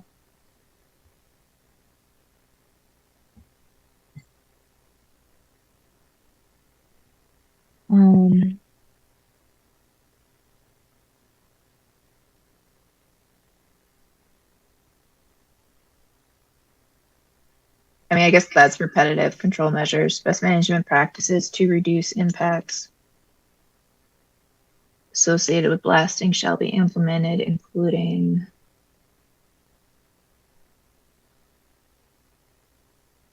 not limited to dust control and time of year. There should be another comma. I feel like.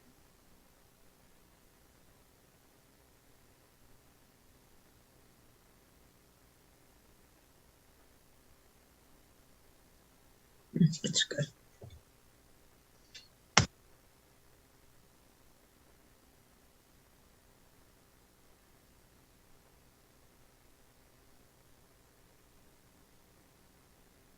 Any additional thoughts, comments, feedback?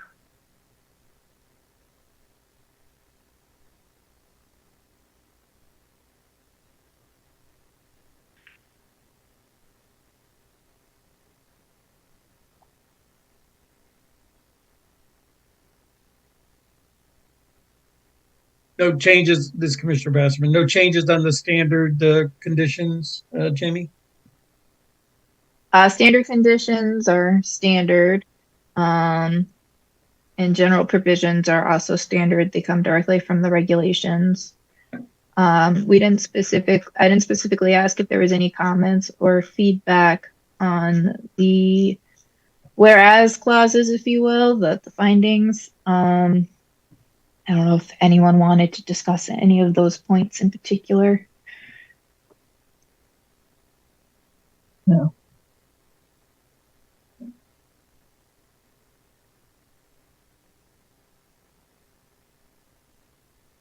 So, not to interrupt flow of discussion, certainly, any points in the document that you want to discuss further. I just also want to remind the commission that we do also have that fee reduction request prior to making a motion regarding a decision.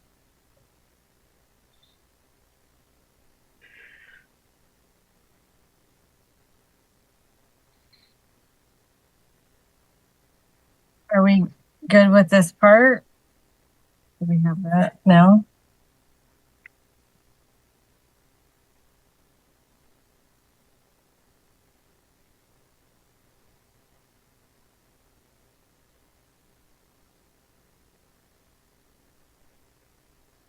Do you want me to share the fee reduction request? And I do have a document that outlines what the application fee was for the subject application and the withdrawn application. Yeah, if you could kind of summarize with the first application, like what did they pay? Like, is it that they just don't want to pay twice. I mean, I can't blame somebody for not wanting to pay twice. This is quite a project. I don't want the town to be subsidizing. So, So in the reduction request, they outline the fact that they have paid the application fee for 2 applications, and they have paid for a peer review. hold on. I want to separate those two because the peer review, like, that's on them. That's not part of. Again, I'm not interested in the town subsidizing, and they had 2 peer reviewers because of their process. So can we just talk about the application fee for a minute? How much did they pay for the first application, not including the peer review? Not including the peer review, they paid $11,743 for the first application. $11,743, and is there that $50, no, $60 state fee? Correct. That $743 includes the $60 state fee, or it does not? It includes the $60 state fee and the $300 public hearing fee. And those we cannot. Okay, so three.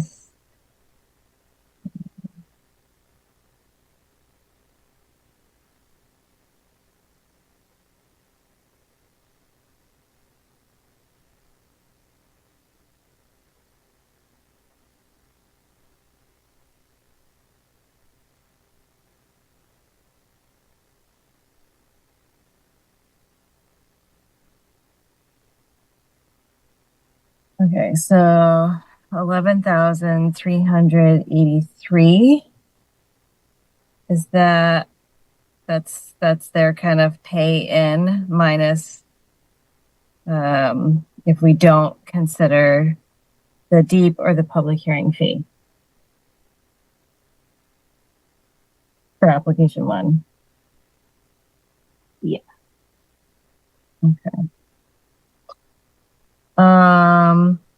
And then I'm sorry, I don't mean to take over, but I just I want us to move forward. Absolutely. And could you, I'm sorry to put you on the spot, and I'm still going to anyway. Do you think you could estimate approximately the number of hours that you and Katie spent managing this? I anticipated that question, and I tried to consider how I could reasonably come up with a number that I wasn't just gonna say. We did have the public hearing notices, opened a public hearing for that application. We had sent out the peer review request. Of course, the peer review was carried over to the current application. So, I mean, are you saying how much time specifically on that application that may not have necessarily carried through to the review of the subsequent application? I think right now I just want I'm looking for the original numbers from application 1. And then maybe we can compare it to what application 2 is, and we can see where the difference might be. So, are you including the site walk in that?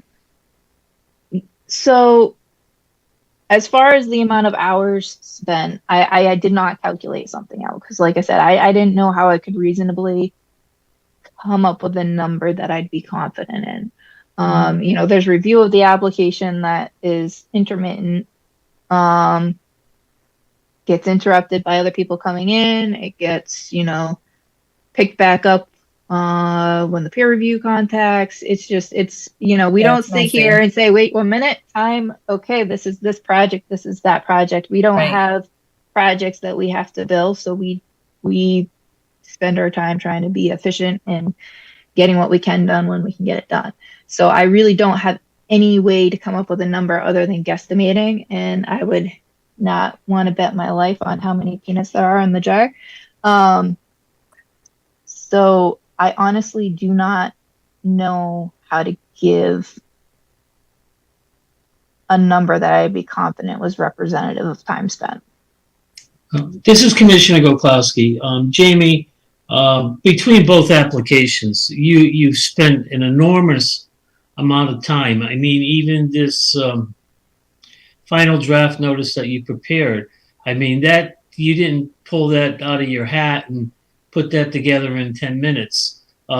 This application, and this is only my opinion, it wasn't the commission's fault that they withdrew the first application and had to reapply. So it had nothing to do with the commission or any fees that were charged. Now, I understand fair is fair, but I just want to point that out, that it's not the commission's fault that they withdrew the application.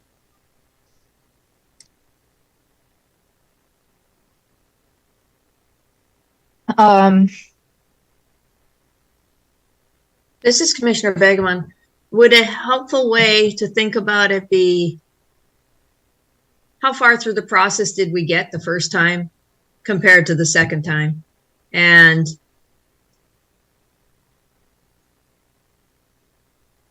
think about that as a way of looking at a fee reduction in terms of typical hours spent at of a big project like this. Just putting it out there. I don't know. So the application fee is meant to be from submission to sunset. So basically it's for the review of the application and for permit compliance. And so on larger applications like this, the fee kind of compounds quickly at a certain point. And in particular, with this application where there's a lot of direct wetland impact, you look at the Schedule A fee, that's the activity proposed within a wetland itself. And that is because there's a lot more that goes into the review of the application, and there's a lot more that goes into compliance with the application. So to that end, the staff time spent on reviewing an application is only a portion of the time that we spend on a project. So arguably anything post-approval would not, that's not happening twice. And the review process, there were changes. However, there was a lot from the first application that did carry over and was carried over to the second application. So I think would be consistent with past practice to grant a reduction.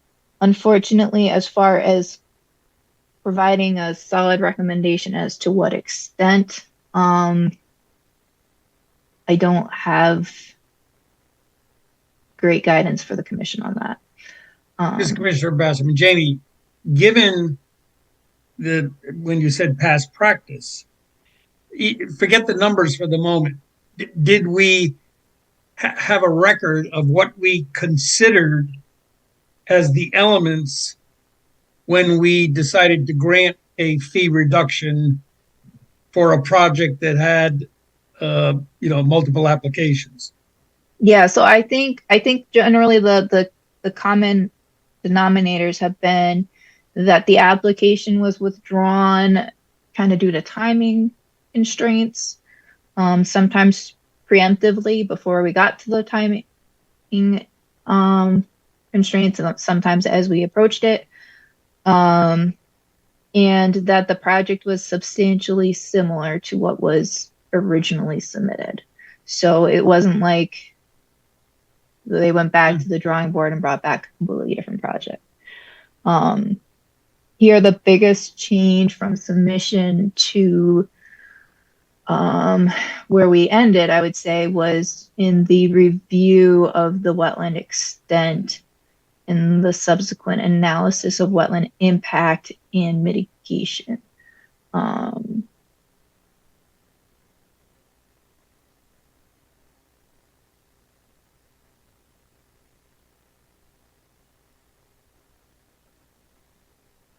want to ask a question that maybe feels personal, and I'm not sure if it's appropriate, but I'm going to ask, and you can tell me, I don't know, whatever you want.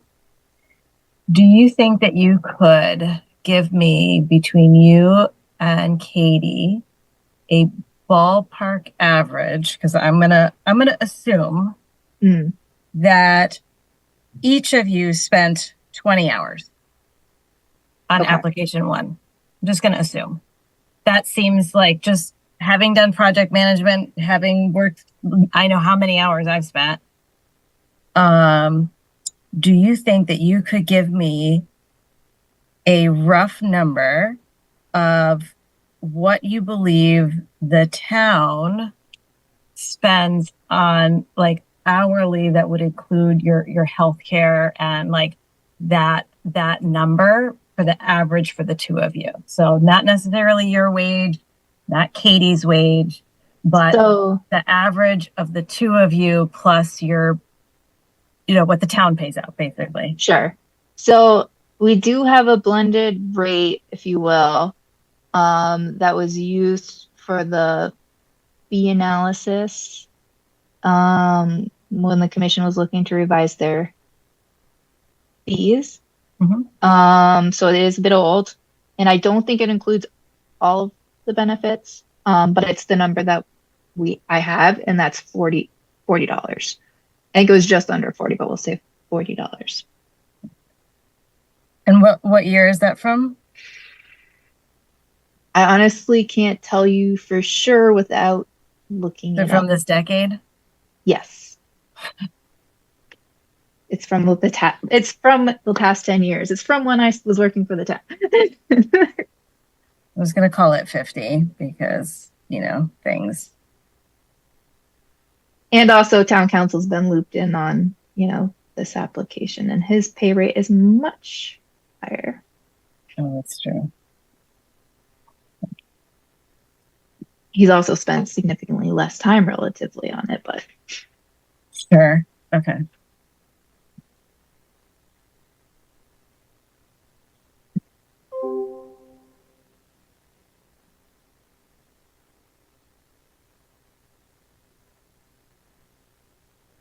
This is Commissioner Begman. Commissioner Boda, are you still working on something? I'm just playing with numbers over here, so okay. Don't mind me. Okay. So in terms of these application fees, what proportion is usually thought of as coming before the approval, and how much after? Because as you said, you don't do the approval part twice. And it seems to me that the easiest thing to do is to figure out what percentage that is and take that off. Yeah, I think it's project specific. Right, but this number is Commissioner Begman, but this total application fees had to come from somewhere, these estimates of why it costs them that application fee. Yeah. So, I mean, if you think about it, the project is, the applicant have represented that it would probably be 3 to 3.5 years, I believe, to construct the project. And then we also have 5 years of monitoring. So there's arguably 5 to 8 years of follow-up from when a shovel goes in the ground. And we're going to be doing inspections. We have to make sure we get reports. Arguably after the 3.5 year mark, we're not going out and doing inspections. It's more of like an annual check-in. There's revisions when it goes to planning and zoning and when it goes to building.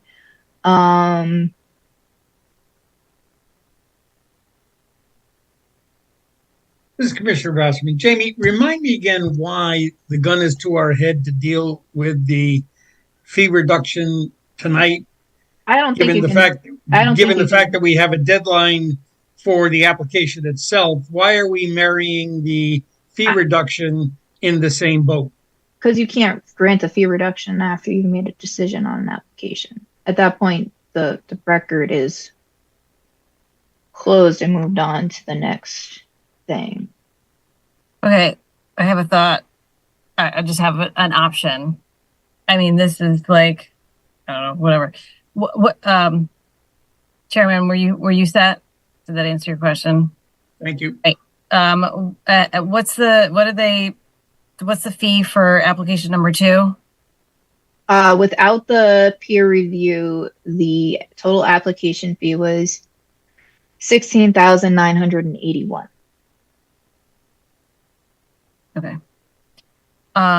So my suggestion is that we reduce the fee for application number 1 by $8,383.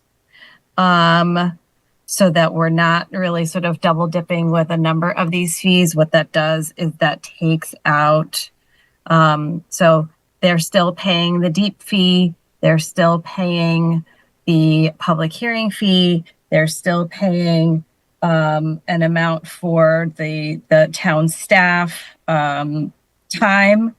I did 20 hours each, a total of 40 hours at the blended rate, and added an additional $1,000 for town council. So that was $3,000 taken out. And so that brought us to a reduction of, to reduce their fee by $8,383. And if we did that, that would bring their total fee for application 1.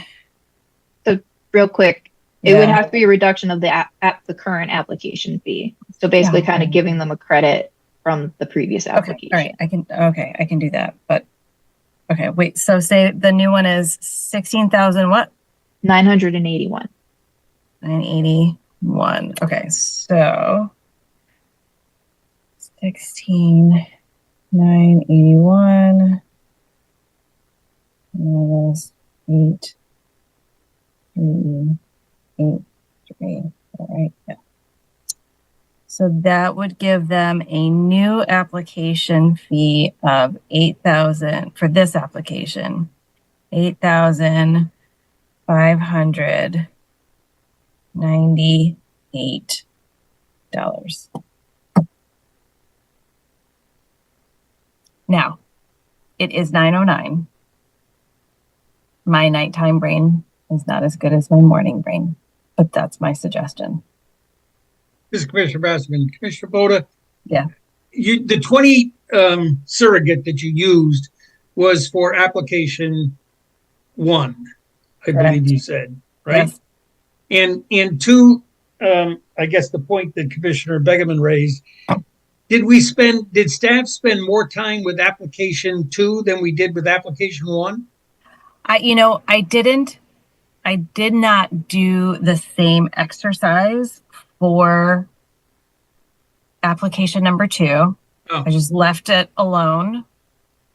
Didn't go in and do any kind of fussing with that. We're just going to leave it alone. What I did was essentially do a reduction to their application fee for the first application because they ended up throwing it out. Now there are things that they still have to pay for because that's not our responsibility. Okay. This is Commissioner Gopowski. I remember one of our discussions when this question came up. I believe that it was decided that we would visit this and base it on application 1 and give them a credit towards the application 2. I believe that was discussion at one of the meetings. Yeah, that's the idea. So that's my suggestion, that their fee for application 2 for this new application that we're in be $8,598.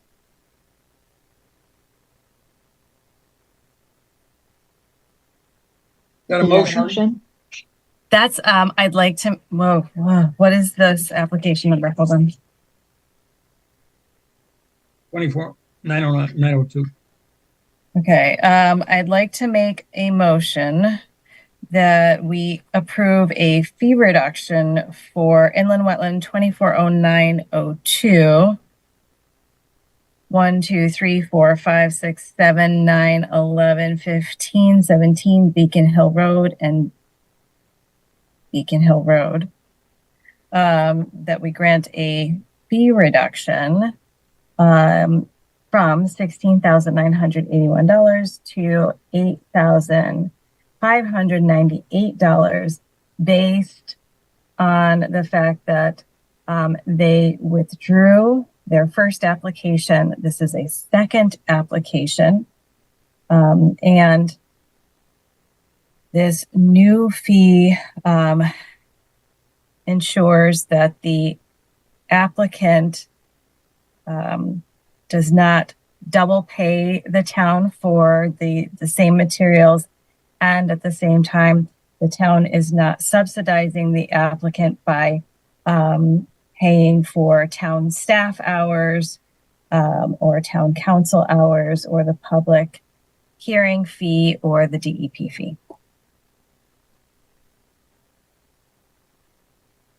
Is there a second to that motion? Commissioner Gokowski, I second that motion. Any further discussion?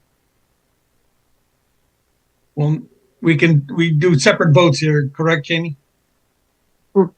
For the fee reduction as well, and then the Yeah, application. and roll call vote, please. Yes.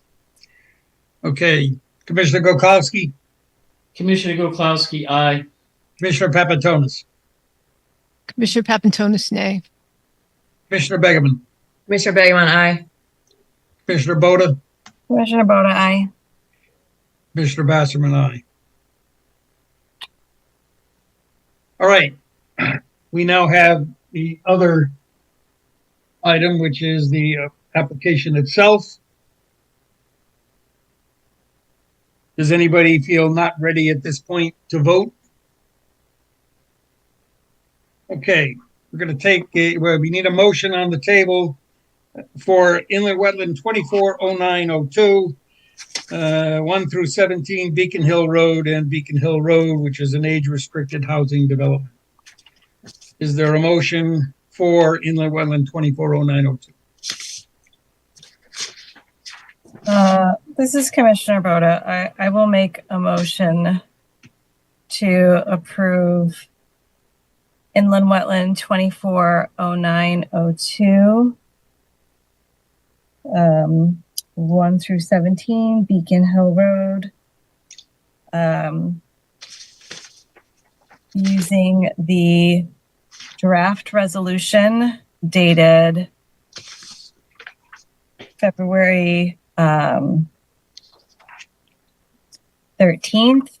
including the revisions that were added and discussed during the February 13th meeting, February 13th, 2025, including the resolutions, the conditions,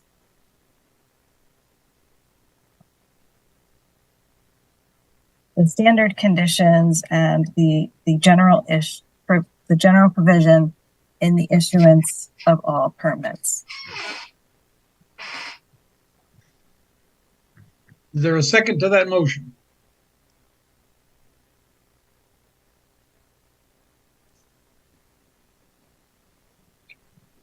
Commissioner Basserman will second that motion. Is there any further discussion on the motion?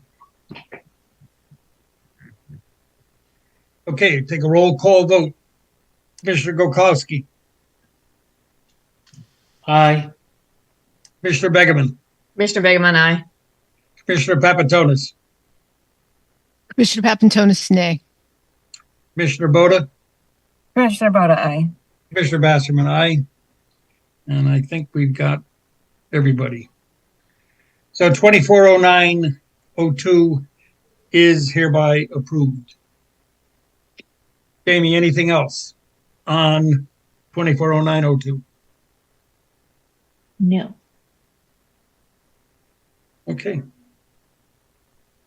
By the way, I would like to comment on a job well done by staff throughout this process, especially bringing it all together in this draft resolution. I think we would be still discussing many items if it weren't for the 6-page memorandum that staff prepared. So good job, guys. Thank you, thank you. And amen to that.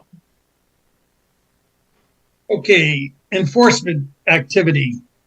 Cease and correct 240701, 15 and 7 Beacon Hill Road. Vegetation removal and earth disturbance within the wetland and the adjacent upland area, which is a continuation of a show cause hearing that we've had. Jamie, where do we stand with this cease and correct? Jamie Frederick and the wetland agent. So just as a quick recap, there was some disturbance when they were investigating the wetland area to be investigated, to the wetland, specifically removal of vegetation and some minor ground disturbance. The area did revegetate. I don't really think there's much to do at this exact moment.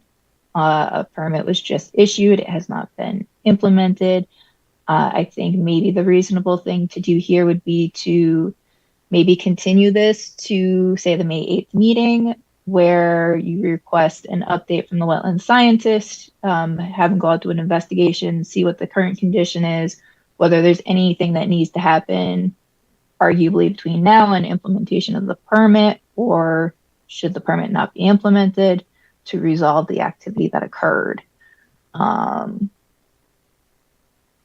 This is Commissioner Bassman, and our practice has been, correct me if I'm wrong, that when there has been a cease and correct issued and an application filed as part, in this case, to deal with the cease and correct, that we typically don't close the cease and correct until the application, or at least part of it, has commenced.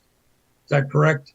Generally speaking, the act, yes, the cease and correct order doesn't get lifted until the corrective action or compliance with the permit has been completed. This is kind of a unique situation, I would say.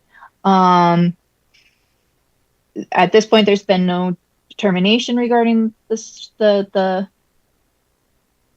order, so it is in place until the commission makes a decision. I think not knowing what's going to happen, with future approvals needed and all of that, it kind of, and knowing that the site did revegetate, it makes sense to wait until we can at least get, a site assessment done by the soil scientist and kind of an update of where they are in, their approval process. And I think May 8th is probably a reasonable time to at least check in and see where things are. Unless the commission feels differently, and with it being a show cause hearing, I don't know if you want to open it up real quick, or I think you should open it up real quick to see if the owner representation has anything that they want to add to the discussion. My take is that the continuation probably makes a lot of sense, unless, Mr. Anderson, you feel that there's some new information that would change that recommendation. No, Doug Anderson for the record. Yeah, no, we'll have George go out and do an assessment on it once the snow's off the ground, or if he can do it with the snow on the ground, we can do that too. Does any commissioner feel that it's inappropriate to extend it until the May meeting? We don't need a motion on that, do we, Jamie? We can just continue this, or do we need a roll call vote? No. Okay. Let's see. Notice of violation, 301 Maple Street, removal of the vegetation without a permit.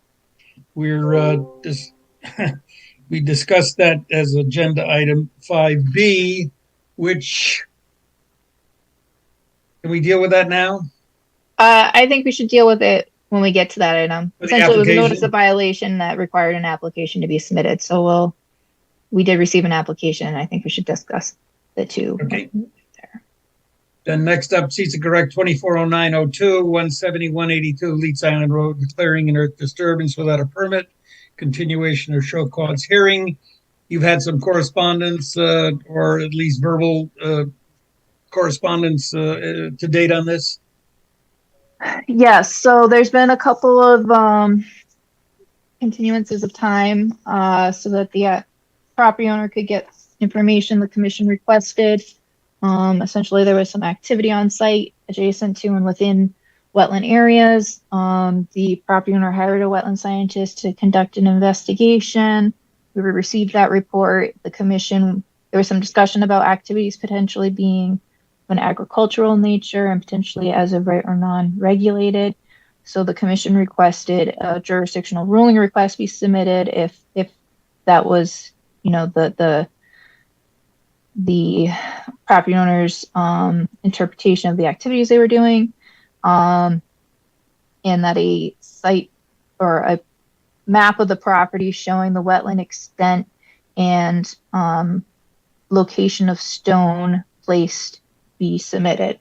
So we did receive that map, and then today at 4:43, I did receive a jurisdictional ruling request. I did not have a chance to look at it before the meeting, but I can pull it up.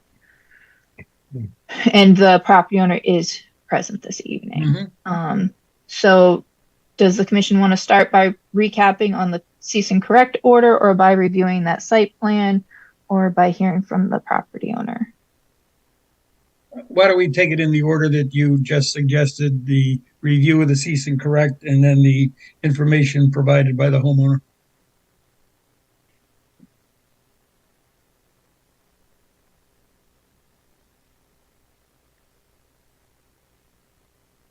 All right, so the cease and correct order, they contacted the office.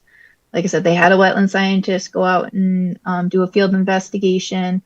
Subsequent, and it says an assessment of any direct or indirect impacts to the wetland from recent site work and recommendations to address those impacts.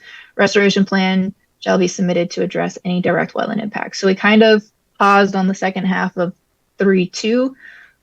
We got an initial report from wetland scientists, and then the discussion about whether or not there might be as of right activities came up. And there was a modified well,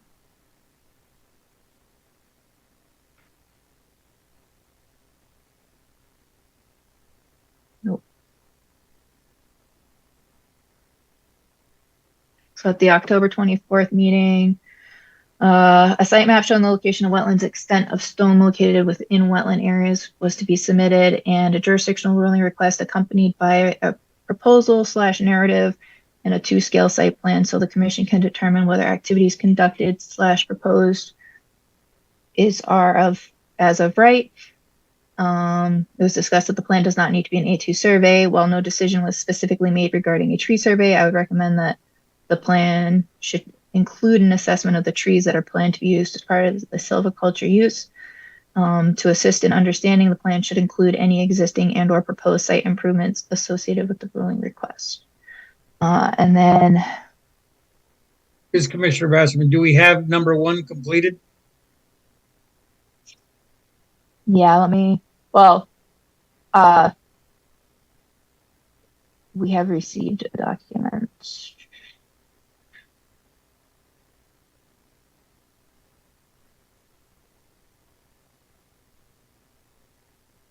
Bear with me a minute.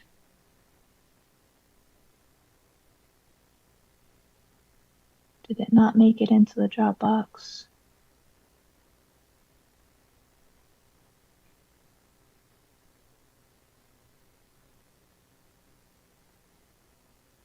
If there's a way to share it, I can share it as well. Yeah, I can share it from my email. Oh, okay.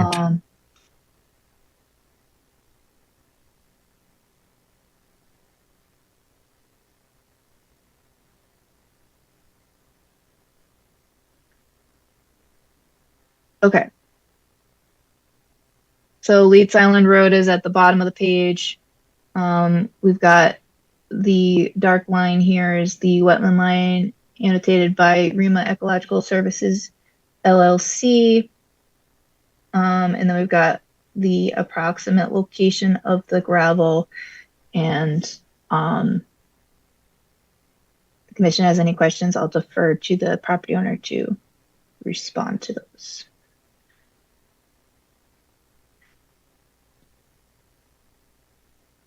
Unless you want to see the jurisdictional ruling request form as well prior to discussing with the property owner.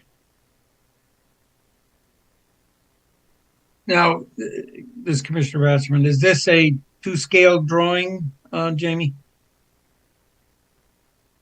Mr. Onofrio, can you respond to that? Yes, sure. Rick Onofrio, and this is not, as we spoke the last time that we all met. There was the discussion that it wasn't required for an A2. It's the footprint of the property is an A2. It's built off of that, and the actual overall dimensions, it was measured out by 300-foot tape measure, and it's approximate. The roads, to put it into a little bit more perspective, it is like, for instance, if you look at the line below the REMA wetland delineation mark, that line I had put in there is the original watercourse pathway, right? So that was the intermittent natural drainage that was on the property. And I don't want to get too far ahead of myself, and then to the left, you can see 12-inch CMP. So it's conduit pipe that's traveling underneath the abutting driveway, and then it continues down Leeds Island Road underneath properties contiguous to that. And I put that in there. That has since dried up, and I could get into more detail with that at the next step. But to answer your question, it's close. It's not 100%, but the lineup was taken off of, off the front apron of the street, so -8 feet from around, and then also to that drainage pipe, and then from measurements also, there was multiple measurements taken. So the start of the road in the end of the road on the lower loop there, the road is approximately, it flares out in a couple spots, larger, to make the corners, but overall they're about 15 to 20 feet wide. And it might not see that clearly, but most there's all big areas in the center, wooded, untouched, and all around the sides and perimeter. And then west of the street side of the lower section, which is beneath the watercourse area, that's all still intact, other than I did clean up some minimal trees that were there, but growth of, as Rima put it, invasive species and pricker bushes and vines. Okay. And that was just really just the extent of it from that point on. So thank you. Thank you. I'm good. Jamie, why don't we deal with unless another commissioner has a question here. No, this is Commissioner Bodo. I'm just saying good night. Good night. Oh, good night. Jamie, can you post now the jurisdictional ruling? Yeah, 1 minute. Request.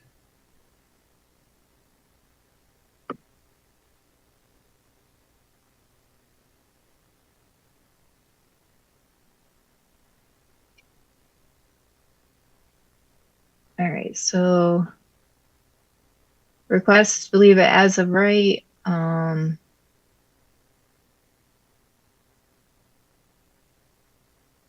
Be attached for additional information. I don't think I had anything else attached. Did you need to submit something else, Mr. Onofrio? I did, and the reason for that, as I explained in the email, was that I had internal server issues, and I had to basically kind of start that over, which I did, and I do have notes available, but I didn't want to submit it formally. So that's the reason I guess you didn't get it today.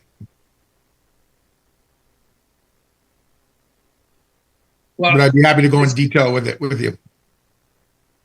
Jamie, just Commissioner Bassman, would we consider this as receipt of a jurisdictional ruling request, or do we need to have a more complete package for it to be considered? I think you would want some more information. I don't know if you want to start reviewing it to try and help ensure that you're getting all the information you want, or if you feel that additional information is needed to even.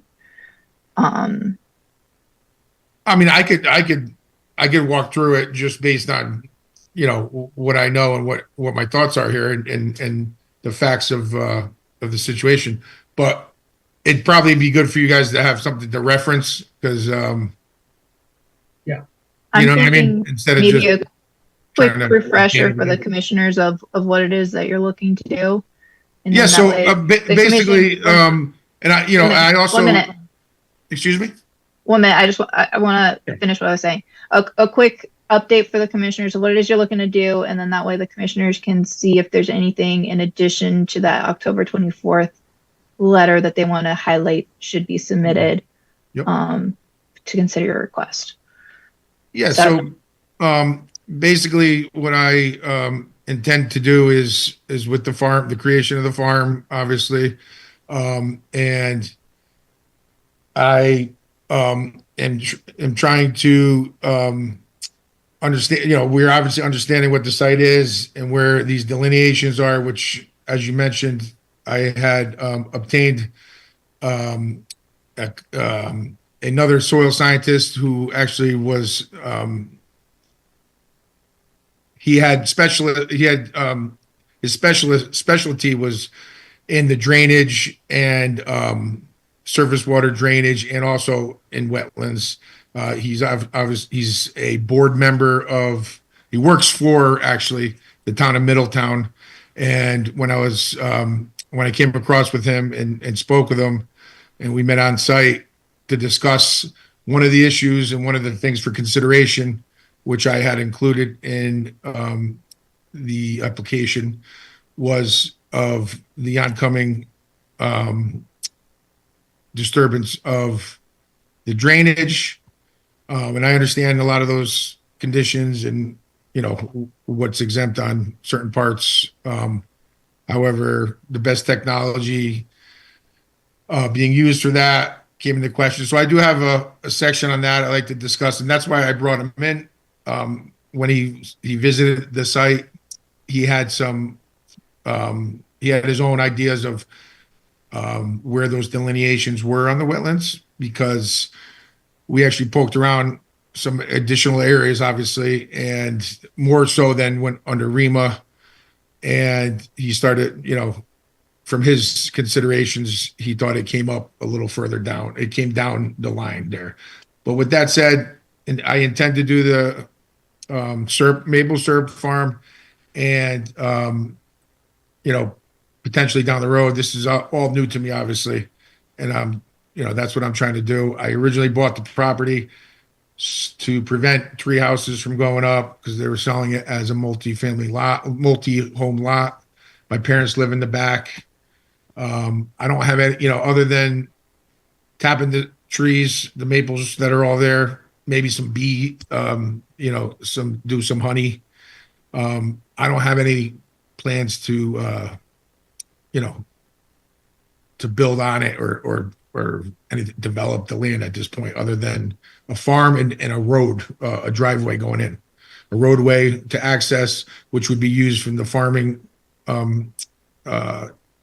application there. And that's where I'm at. And it's everything's a close line. Where it was really disturbed, as you guys put it, with some stone base, from there to the real area of the wetlands itself. I mean, it's to the point that's pretty negligible. And Excuse me, this is Commissioner Bassman. I guess Yeah. one thing that I think we're going to certainly need is the soil report from the original soil scientist. we have that, yeah. And the soil report from the most recent assessment. Right, and that I'm waiting on, right. Okay. Jamie Frederick and the wetland agent, just to expand on that real quick. So we've got the soils report from the wetland investigation that was done by the previous property owner as part of an assessment study, which is, I think, what was being referred to as far as 3 lots. There was never approval to split it into 3 lots, but I think it was being sold with the concept that it could potentially be subdivided. Yeah, I'm not arguing that. I'm just saying. Yeah, and I'm just putting some context for commissioners. So we have got that soil report, I believe, from 2016, plus or minus a couple years, and then we have the assessment from George Logan with Brema. And part of the original order was if the wetland line was different from what was delineated in 2016 to address that, the recent activity relative to that assessment. So, that any of the stone deposited in the wetland isn't what's changing whether it's considered a wetland or not now. Because obviously the activity that has occurred, was without review by the commission and not approved or declared a jurisdictional ruling prior to it occurring. So we want to know what that condition was prior to the recent activity. This is Commissioner Goklowski. The applicant, he was going to use the maple trees to get syrup from. Is that what you were going to do? Yes, sir. Okay. So you're not planting any additional trees. You have the trees already on the property. They were not. I mean, nothing that wasn't diseased or dead and falling over was not touched. So I left everything else as it was. And how many maple trees would you say you have still remaining on the property? Hundreds and hundreds and hundreds. Okay. And what is the total square? What is the less yard? than 2.9 acres. Okay. All right. Thank you. Jamie, this is Commissioner Brassman. What do we typically want for a jurisdictional ruling, beyond the soil reports? So we need to see the location of all proposed, and in this case, recently conducted activities on site relative to the wetlands, and a narrative of what it is that's being proposed to occur for consideration relative to whether it's an as of right or an exempt activity. I think that it had been discussed at the October meeting that it might be helpful to have an assessment of the trees to be tapped on the site. Is that something that the commission thinks would be helpful in reviewing the request? Explain assessment a little bit, Jamie, what you mean when you say like an assessment of the maple trees that will be part of the sap harvesting on site.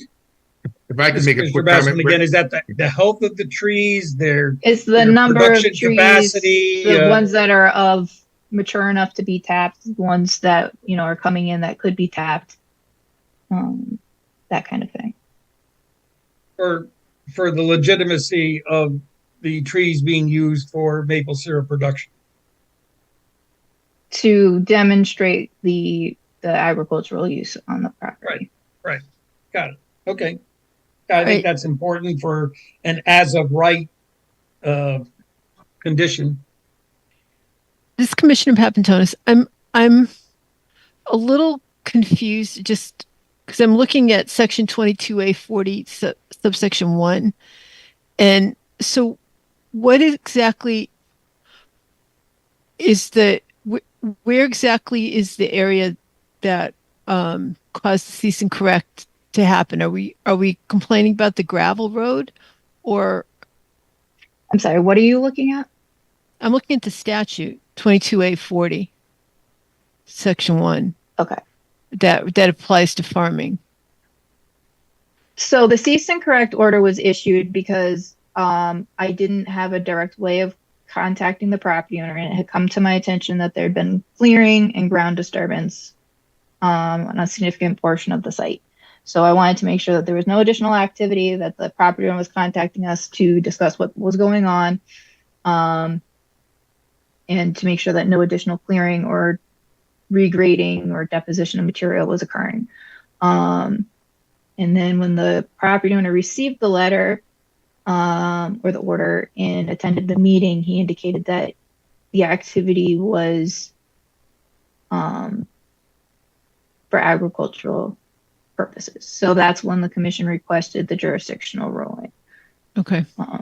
be submitted. So that way you guys could, it's pretty evident per case law that jurisdictional, or that as of right and non-regulated uses are not self-determining, and that the agency has the jurisdiction to determine whether an activity is as of right and or non-regulated.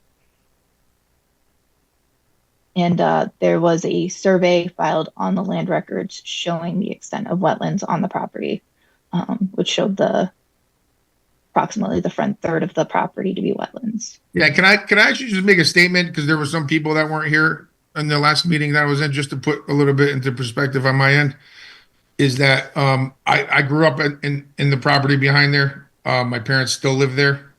I've went to Branford schools. I've been here my whole life.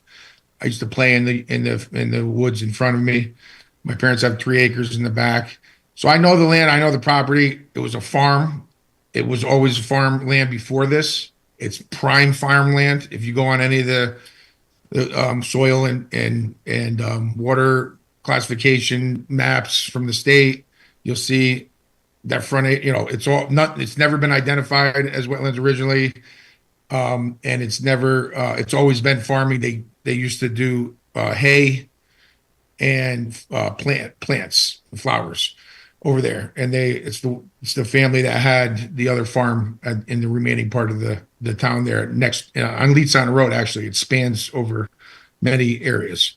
So that was always farm status. They maintained it as a farm.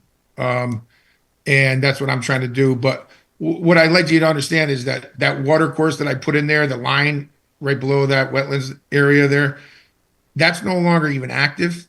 And what's been modified was either it was the town or the state, but I remember it clearly. They put in, there's no storm drains on the road. There's no sewer systems on the road. Okay, so they don't have that. They stopped very close to that area. It's up at Red Hill Road. It begins and it goes down there. It continues up Leeds Island. However, because of this modification, they took everything and they re-diverted it from its natural course, brought it back into this area. It made a new waterway. It accumulated sediment and debris into a hump right after where the new trough of waterway is now. And it caused a lot of damage to all the neighboring properties and flooded. And this was roughly around the time in 2016 or whatever it was when they did that survey for the feasibility study. And it was very basic stuff. And they kind of just followed the contour of some of the map classifications. I believe it was 40C is the classification for the state for that optimal farmland with, certain characteristics of it or whatever. And, it's because of that, this gentleman that I hired from Middletown, who does the Middletown wetlands, he's a wetlands official, I guess. He understood that, and that's why he poked around further areas and seen how that definitely could change the landscape. And basically that's what's going on there. There's been a lot of different things that have accumulated over the recent years, and a lot of it's based on the stuff that the town or the state did. And I understand there's exemptions in certain areas, but they are supposed to do the best technologies, and as far as monetary for making other decisions on depositing that material, they have to kind of understand what that value is and if it's reasonable. So, I mean, those are the things that have changed. I'm not looking to go down that rabbit hole or anything. However, it did turn something that was farmland not that long ago and everything else. And enough for, for people to to utilize it to, trying to take, a third of the property. But the ball is in your court. Yeah, Jamie Frederick and the wetland agent. So, I mean, when the property was listed, it identified that there were wetlands on the property. There was a map filed on the land record showing the extent of wetlands on the property. Right. That 3-lot subdivision concept showed the wetlands on the property. I mean, it was documented that there were wetlands. Does that have anything to do with what I'm saying now? We have the wetland thing that we just did. I understand where we stand. I'm not arguing with you on that. I'm just trying to give you some background on the history of it. Because part of your application, but we have to consider where we're at now. At this point, right. But listen, part of your application, Mr. Nofio, this is Commissioner Wolkowski. What we're trying to say to you is, we have no problem with what you're trying to say. Okay, all right. I just wanted to give you background. Listen to me, please. I'm sorry. We can't proceed without you completing the application with the information that was requested. And once that is done, then we can proceed and make a decision on your application. Right now, we can't make any decisions on anything. Fair enough. Because I didn't know. I thought this was my last chance to make my statements. Is what I kind of took from the last email that Jamie gave me. So I apologize for that. I'm trying to the application, and I'll cut short real quick. I know everybody's trying to go home or go to sleep, but the application states in it that this is the narrative. Write a narrative, give your basis, paint your picture, tell your story for consideration in this, and that's all I was trying to do. There's nothing else to it. And that's why you put it on the application. Okay. So Jamie Frederick in the wetland. At this point, you've come to the table. You've submitted some of the information the commission has requested. You need to submit additional information outlining what it is you're proposing to do, supporting any changes and conditions that you think are applicable to the property relative to what we have documented going back to 2016. And then once that information is submitted, the commission can review that. Now, we don't want to wait another 4 or 5 months for that information. So the question for the commission to discuss with the property owner is, when is a reasonable time for that information to be submitted?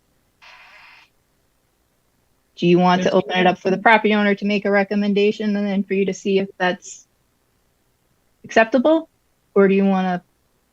So Mr. Onofrio, how long do you think it'll take for your new wetland scientist to complete his analysis and for you to provide any other supplemental information regarding your jurisdictional ruling request, understanding that this has been, ongoing since September at this point?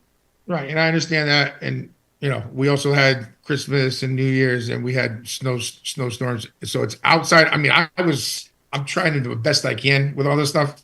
So I don't, from your online regulations, there's not a place for me that fits in there with the description of everything you need. I mean, if that was the case, you would have implemented the A2 surveys and everything else.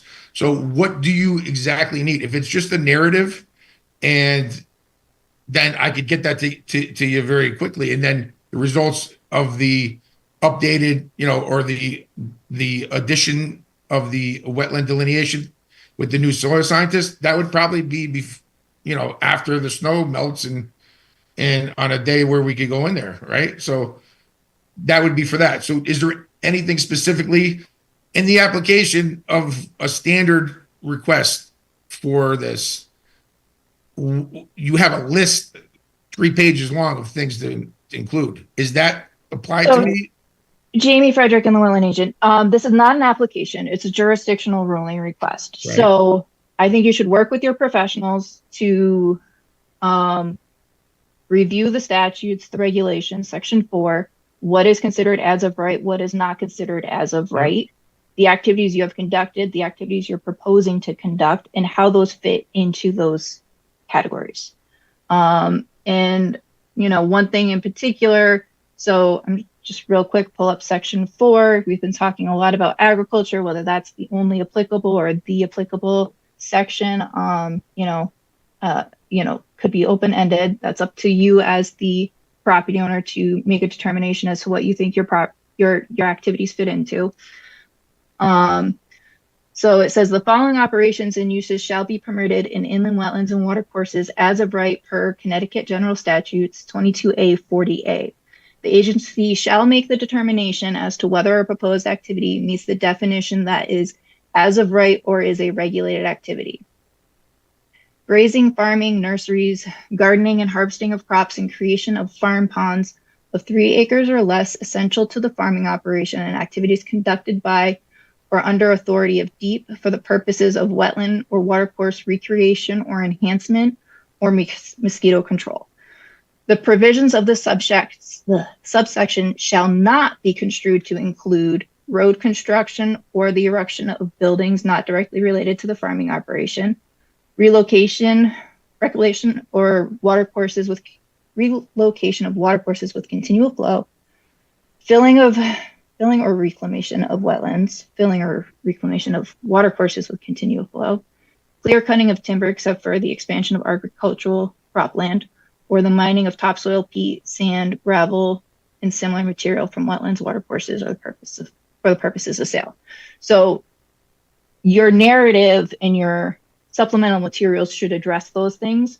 It should also address the wetland extent that was delineated on possibly any changes that you think are applicable based on your discussion this evening. And the items that have been outlined in the letters that have already been issued. Does the commission have anything to add to that? Yeah, I guess this Commissioner Bassman, the credentials of the most recent soil scientist should be included. This is Commissioner Begemon. Have the property owner met with inland wetlands agent? It might be worthwhile to have a meeting before the next submission. In other words, to review everything and make sure that the things that we're looking for are complete before our next, whenever Jamie, we're going Frederick, to and look the at this. wetland agent. We did meet on site back in, I want to say October, when that was required. And I've indicated that I'm available if there's any questions. So, if it's a question or if you want to set up like kind of a intermittent kind of check-in with staff by all means, just reach out. Thank you. This is Commissioner Papantonis. Mr. Onofre, you're going to need some help on this. Yeah. You're not going to be able to do this on the back of an envelope. You're going to need some professional help and a package that will convince this commission to the end that you want to achieve. We're not here to tell you what's involved in that. The regulations need to be reviewed, and your professionals who hopefully have done this previously will know what's important for this particular effort. Yeah. Yeah, and I think based on the language that I was just reading, that filling of wetlands is not considered as of right. So you want to have something to speak to that in regards to the stone that was placed in the wetlands.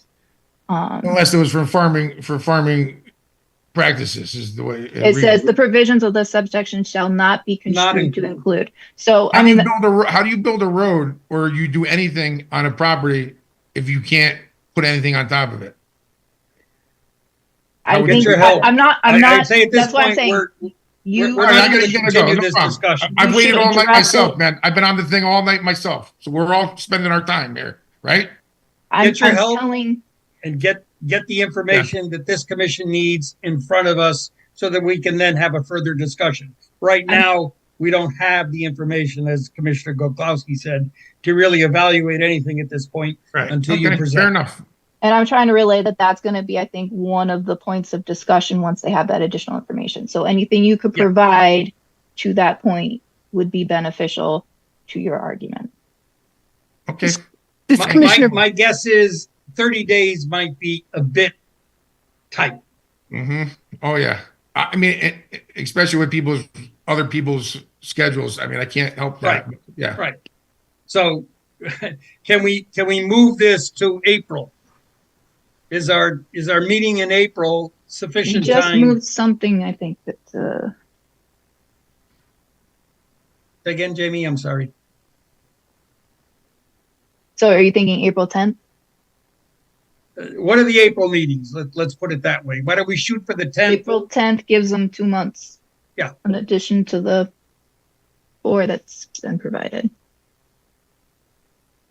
And let's hope that the weather cooperates and that April 10th we can kind of get our teeth into this thing. Yeah, agreed.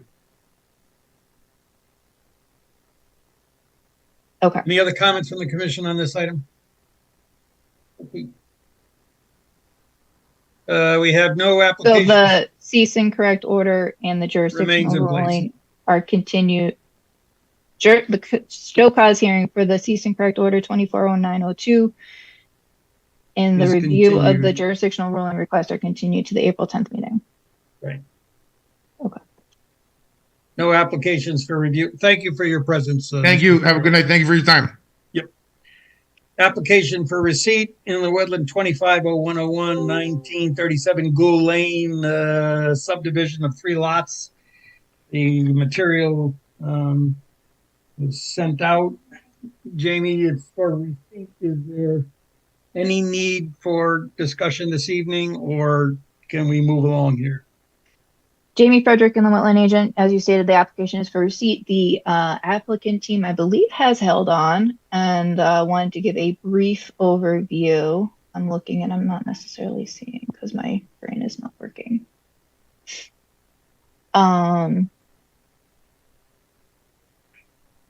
Jamie, I don't see him. If anybody's here, Yeah, I'm not for seeing them in the list. Is anyone here for Gould Lane? 250101?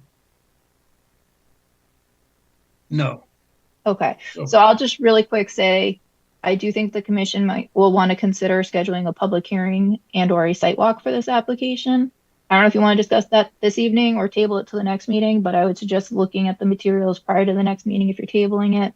That way that can be discussed and resolved, hopefully at that meeting, at least in regards to the site walk.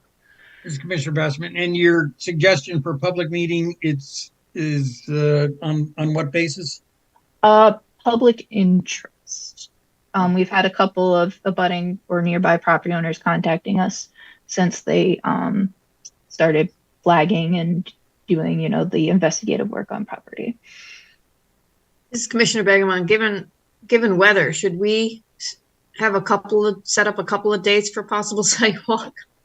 Yeah, so we could either schedule a site walk now, or we could wait and do it at the next meeting since we don't have the applicant here and we don't know what their availability is. We And know we what they want them to be available. Can wait. Let's table this until the next meeting, and hopefully their presence and the weather and our presence will all combine for a good discussion. Next up, 250201 301 Maple, renovations to yard space within 100 feet of a water course. I think there was also information provided in the Dropbox for that. So we think we might have somebody. We are here. We get set up. We can schedule a site visit for Gould. You are here. Oh, okay. Okay. Unmuting, sorry. This is Commissioner Begemon. You're very hard to hear. I didn't recognize the name. We can set that up. Okay, so does the commission want to try and schedule a site walk at this time for the property? And then once you've seen the site, you can maybe follow up on the public and you had a chance to look at the materials, you can follow up on whether you think a public hearing is appropriate.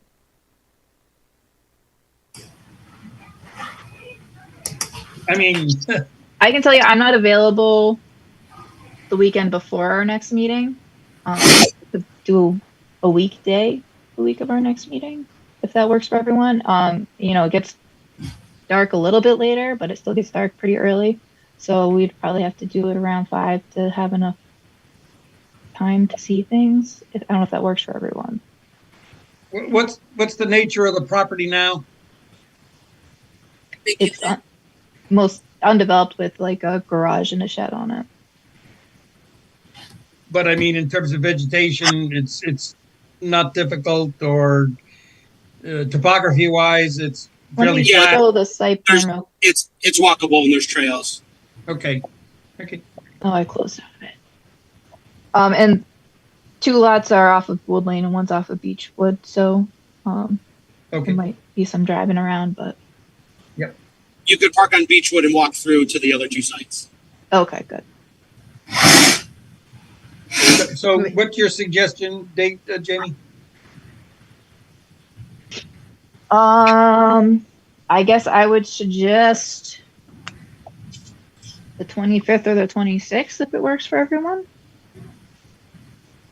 Works for us. Mr. Ormrod, I can't. I'll be out of the country. I can't make that. What time on the 26th works? Well, I would say probably, I mean, if people can do before 5, that works for me. But I would say for those that are working, trying to aim for 5 would be ideal so that we don't run out of daylight.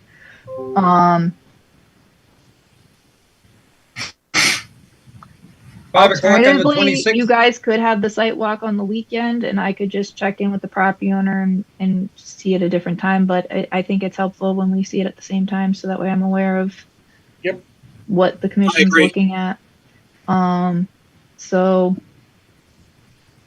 the 24th also works. I don't know if Mondays are any better or worse for people. Monday or Wednesday works for me.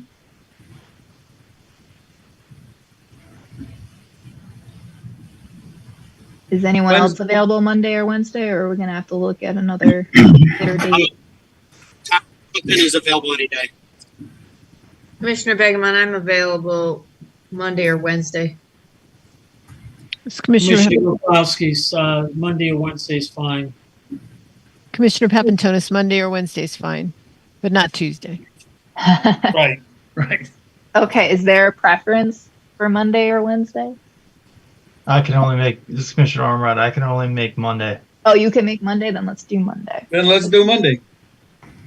All right, so Monday Monday the 24th at 5 p.m. Then we'll meet on the Beechwood side, and we'll send out information. That'll be on the agenda so that Yep. Okay, so is there anything that the commission wants marked out on the property aside from the wetland flags, which I understand are still up to the extent that flags remain in place? This is Commissioner Begeman. I don't, there were, on maps, there were lots marked out, but not necessarily places for houses, correct? There were Your houses. conceptual locations for houses. 1 minute, let me pull up the site plan. It'd be good for those to be marked then. Corners. So 1 minute. Screen share. All right. So I've scrolled down to this.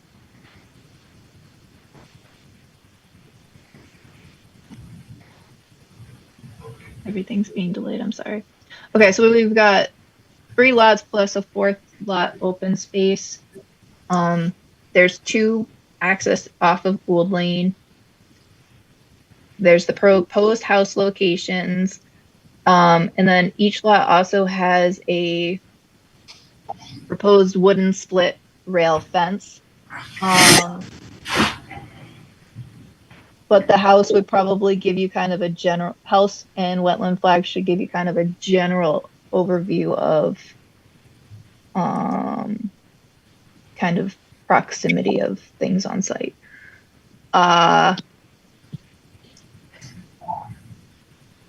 Does the applicant think that they'd be able to get the locations of the proposed houses shown on the site plans marked prior to the 24th on site? I can, yeah. Okay. So yeah, if you can do that, and if the soil scientists can attend if they're available, I think that would be ideal in case there's any questions about the location of the wetland.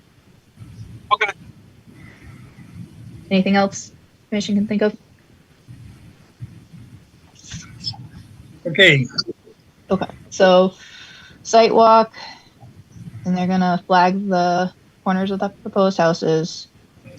and continue it to the February 27th meeting. Yep. All right. Inland Wetland 250201, 301 Maple. Renovations to the water course within 100 feet. There was a plan. Jamie, any update other than the plan that was in the Dropbox? Jamie Frederick and the wetland agent. So this started as a notice of violation. An application was to be submitted. An application has been submitted. I don't think the information is sufficient, which I have notified the applicant of and is outlined in an email, which is in the record. So it's just for receipt, so it'll be continued to the February 27th meeting, and I would encourage commissioners to look at those materials prior to that meeting to help facilitate discussion. And we'll deal with that as well as the NOV at the next meeting. Yeah, I think it makes sense to continue both to the next meeting. Okay. We have some other business, some pesticide stuff, which generally we acquiesce to deep with. And we got Inland Wetland 240602. Jamie, you wanted to talk about some bond phasing for East Main Street. Yeah, Jamie Frederick and the wetland agent. So I was contacted by the project engineer for this property with a bond estimate, and I realized it was for a portion of the site, and I started to realize why it was for a portion of the site. Essentially, this is the old Regal Cinema site where they're converting the cinema building to self-storage and constructing some new residential mixed-use structures. And they're looking to renovate the cinema building into the self-storage. So I'm going to hand it over to Mr. Smith, who has not been talking for the last couple hours, to provide more information from there. Hi, good evening. John Schmitz with BL Companies representing the applicant. So basically, obviously remember the project was approved some time ago. The approval conditions included that we provide bonds for erosion control. When we proceeded to planning and zoning, the property was subdivided into 3 separate parcels. So right now, the overall parcel is 3 parcels, one occupied by Walgreens, the other parcel by the cinema building, and then the 3rd parcel right now is basically the parking lot, former parking lot for the cinema. And the cinema is going to be developed by a separate developer than the developer who's going to be developing the residential portion. And so we were going to split. We were looking at doing splitting the bond, so there'd be one bond for the former cinema parcel, and then another bond for the residential piece. And so we just started that process this week by submitting submitting the bond for the cinema piece. And Jamie and I started having a discussion about how that could be accomplished. That's why we're here tonight, just kind of get some feedback on that. So long story short, Jamie Frederick and the wetland agent, there's a bond to be submitted prior to start of work for erosion controls and plantings and monitoring. It doesn't say anything about phasing it per site or parcels, if you will. I think particularly given that they're looking to start with the renovation, it seems like a somewhat reasonable request. I have requested some additional information beyond what's provided here, essentially clarification as to what site work will be occurring under each phase, if you will, and what the limits of disturbance are, where construction vehicles will be accessing, where any storage or anything is, so that way I can make sure everything is contained and properly addressed for each phase. So I think the question for the commission is, are you okay with that concept? And are you okay with it being reviewed by myself as a duly authorized agent? Or is that something that you think that you need to see in review? This is Commissioner Basserman. Jamie, I assume that when we looked at this as kind of one project, that most of the effort associated with staff work was with the new construction as opposed to the renovation. Jamie Frederick and the Wetland Agent. Yeah, so I think that's why I said particularly given that they're starting with the renovation. So it to me, it seems reasonable given the minor nature of the work that they wouldn't have to submit the full bond for the other project that they have nothing to do with, as long as they have sufficient erosion controls for the activities they're doing. And that might mean, you know, some controls on the adjacent property, because there's, you know, I'm not entirely sure the extent of like repavement, drainage improvements, all of that needs to be clear. And I would want to see both phases, so that way I have a comprehensive understanding of what's going on. So basically a phase 1 and 2, and it might be that there's some overlap of the erosion controls needed for both, or, you know, adjustment if they're not both going on at the same time. So is the commission okay with me reviewing that administratively and allowing for a break in the two?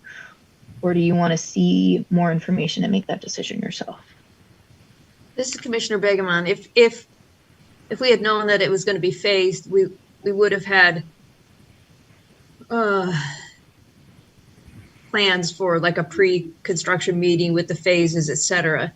And so would it make sense to develop some sort of narrative like that you and the contractor would know about? I still think it could be done administratively without coming to us, but just to have a plan so that all parties are aware of it.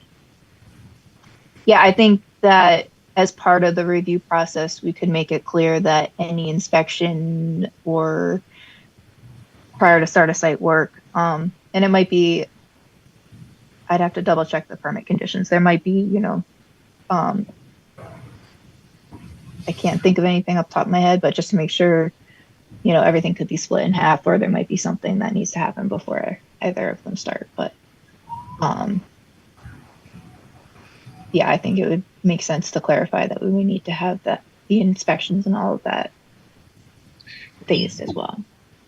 This is Commissioner Goklowski. The cinema building is not really close to the wetlands. The biggest concern was all the construction on the lower portion of the property, I believe, wasn't it? Yeah, over by the theater building, the biggest change, I believe, is repaving, and there might have been some modification over by the pump station, and there's some planting. Did they have to make an access for the fire truck or something to get in there? For the pump station access, they were going to modify some stuff. And then I don't know entirely. I'm assuming that is this drainage improvement part of what would be under the Regal Cinema portion of this project? Yeah, this is John Schmitz with BL. That's correct. Some of that drainage work. There's an existing driveway around that. I guess that's the west side of the cinema building. So we would be repaving, kind of reconstructing that road more or less to the same grades. Also be installing a new fencing and some landscaping between the cinema and the existing abutters there. There's not a lot of earthwork involved with this phase of the work because obviously the building's already there.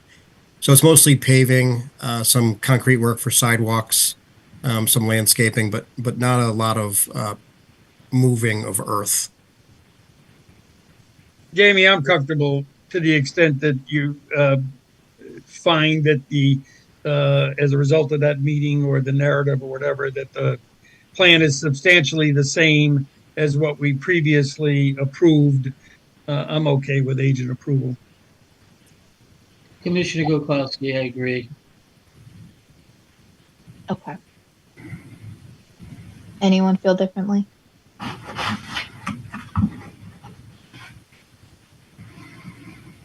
Okay. Thank you, Mr. Schmitz. All right. Thank you very much for your time. By the way, just out of curiosity, how long for phase 1 do you think? The architect is currently working on their plans. We're taking a look at ours now. We're getting the ball rolling. I believe by summertime they're looking at starting. I know that the developers are also talking with the utility companies. We need to make some relocations of the water line as well as a the electric lines. So I think by June potentially we could be underway out there. Hopefully the weather cooperates. Right. All right. Thank you. Okay, I think we're at the end of the road here for today, unless anybody has anything that they'd like to raise for the commission.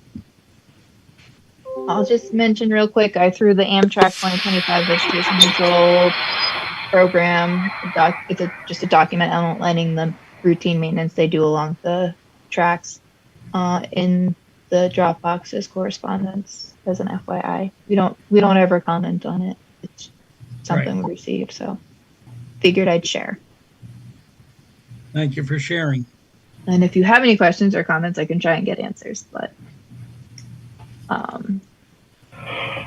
Again, thank you for helping us get through the deliberations in a much more expedited manner. If we didn't have that draft resolution, I think we'd be spending more time than we did. So thank you again. Yeah. Thank you everyone for attending and Thank you, Jamie. participating. I guess it's time to adjourn. Good night, everyone. Have a good night, everyone. Good night. This program was brought to you in part through the support of the Town of Branford. Watch town meetings and other videos on demand at BranfordTV.org.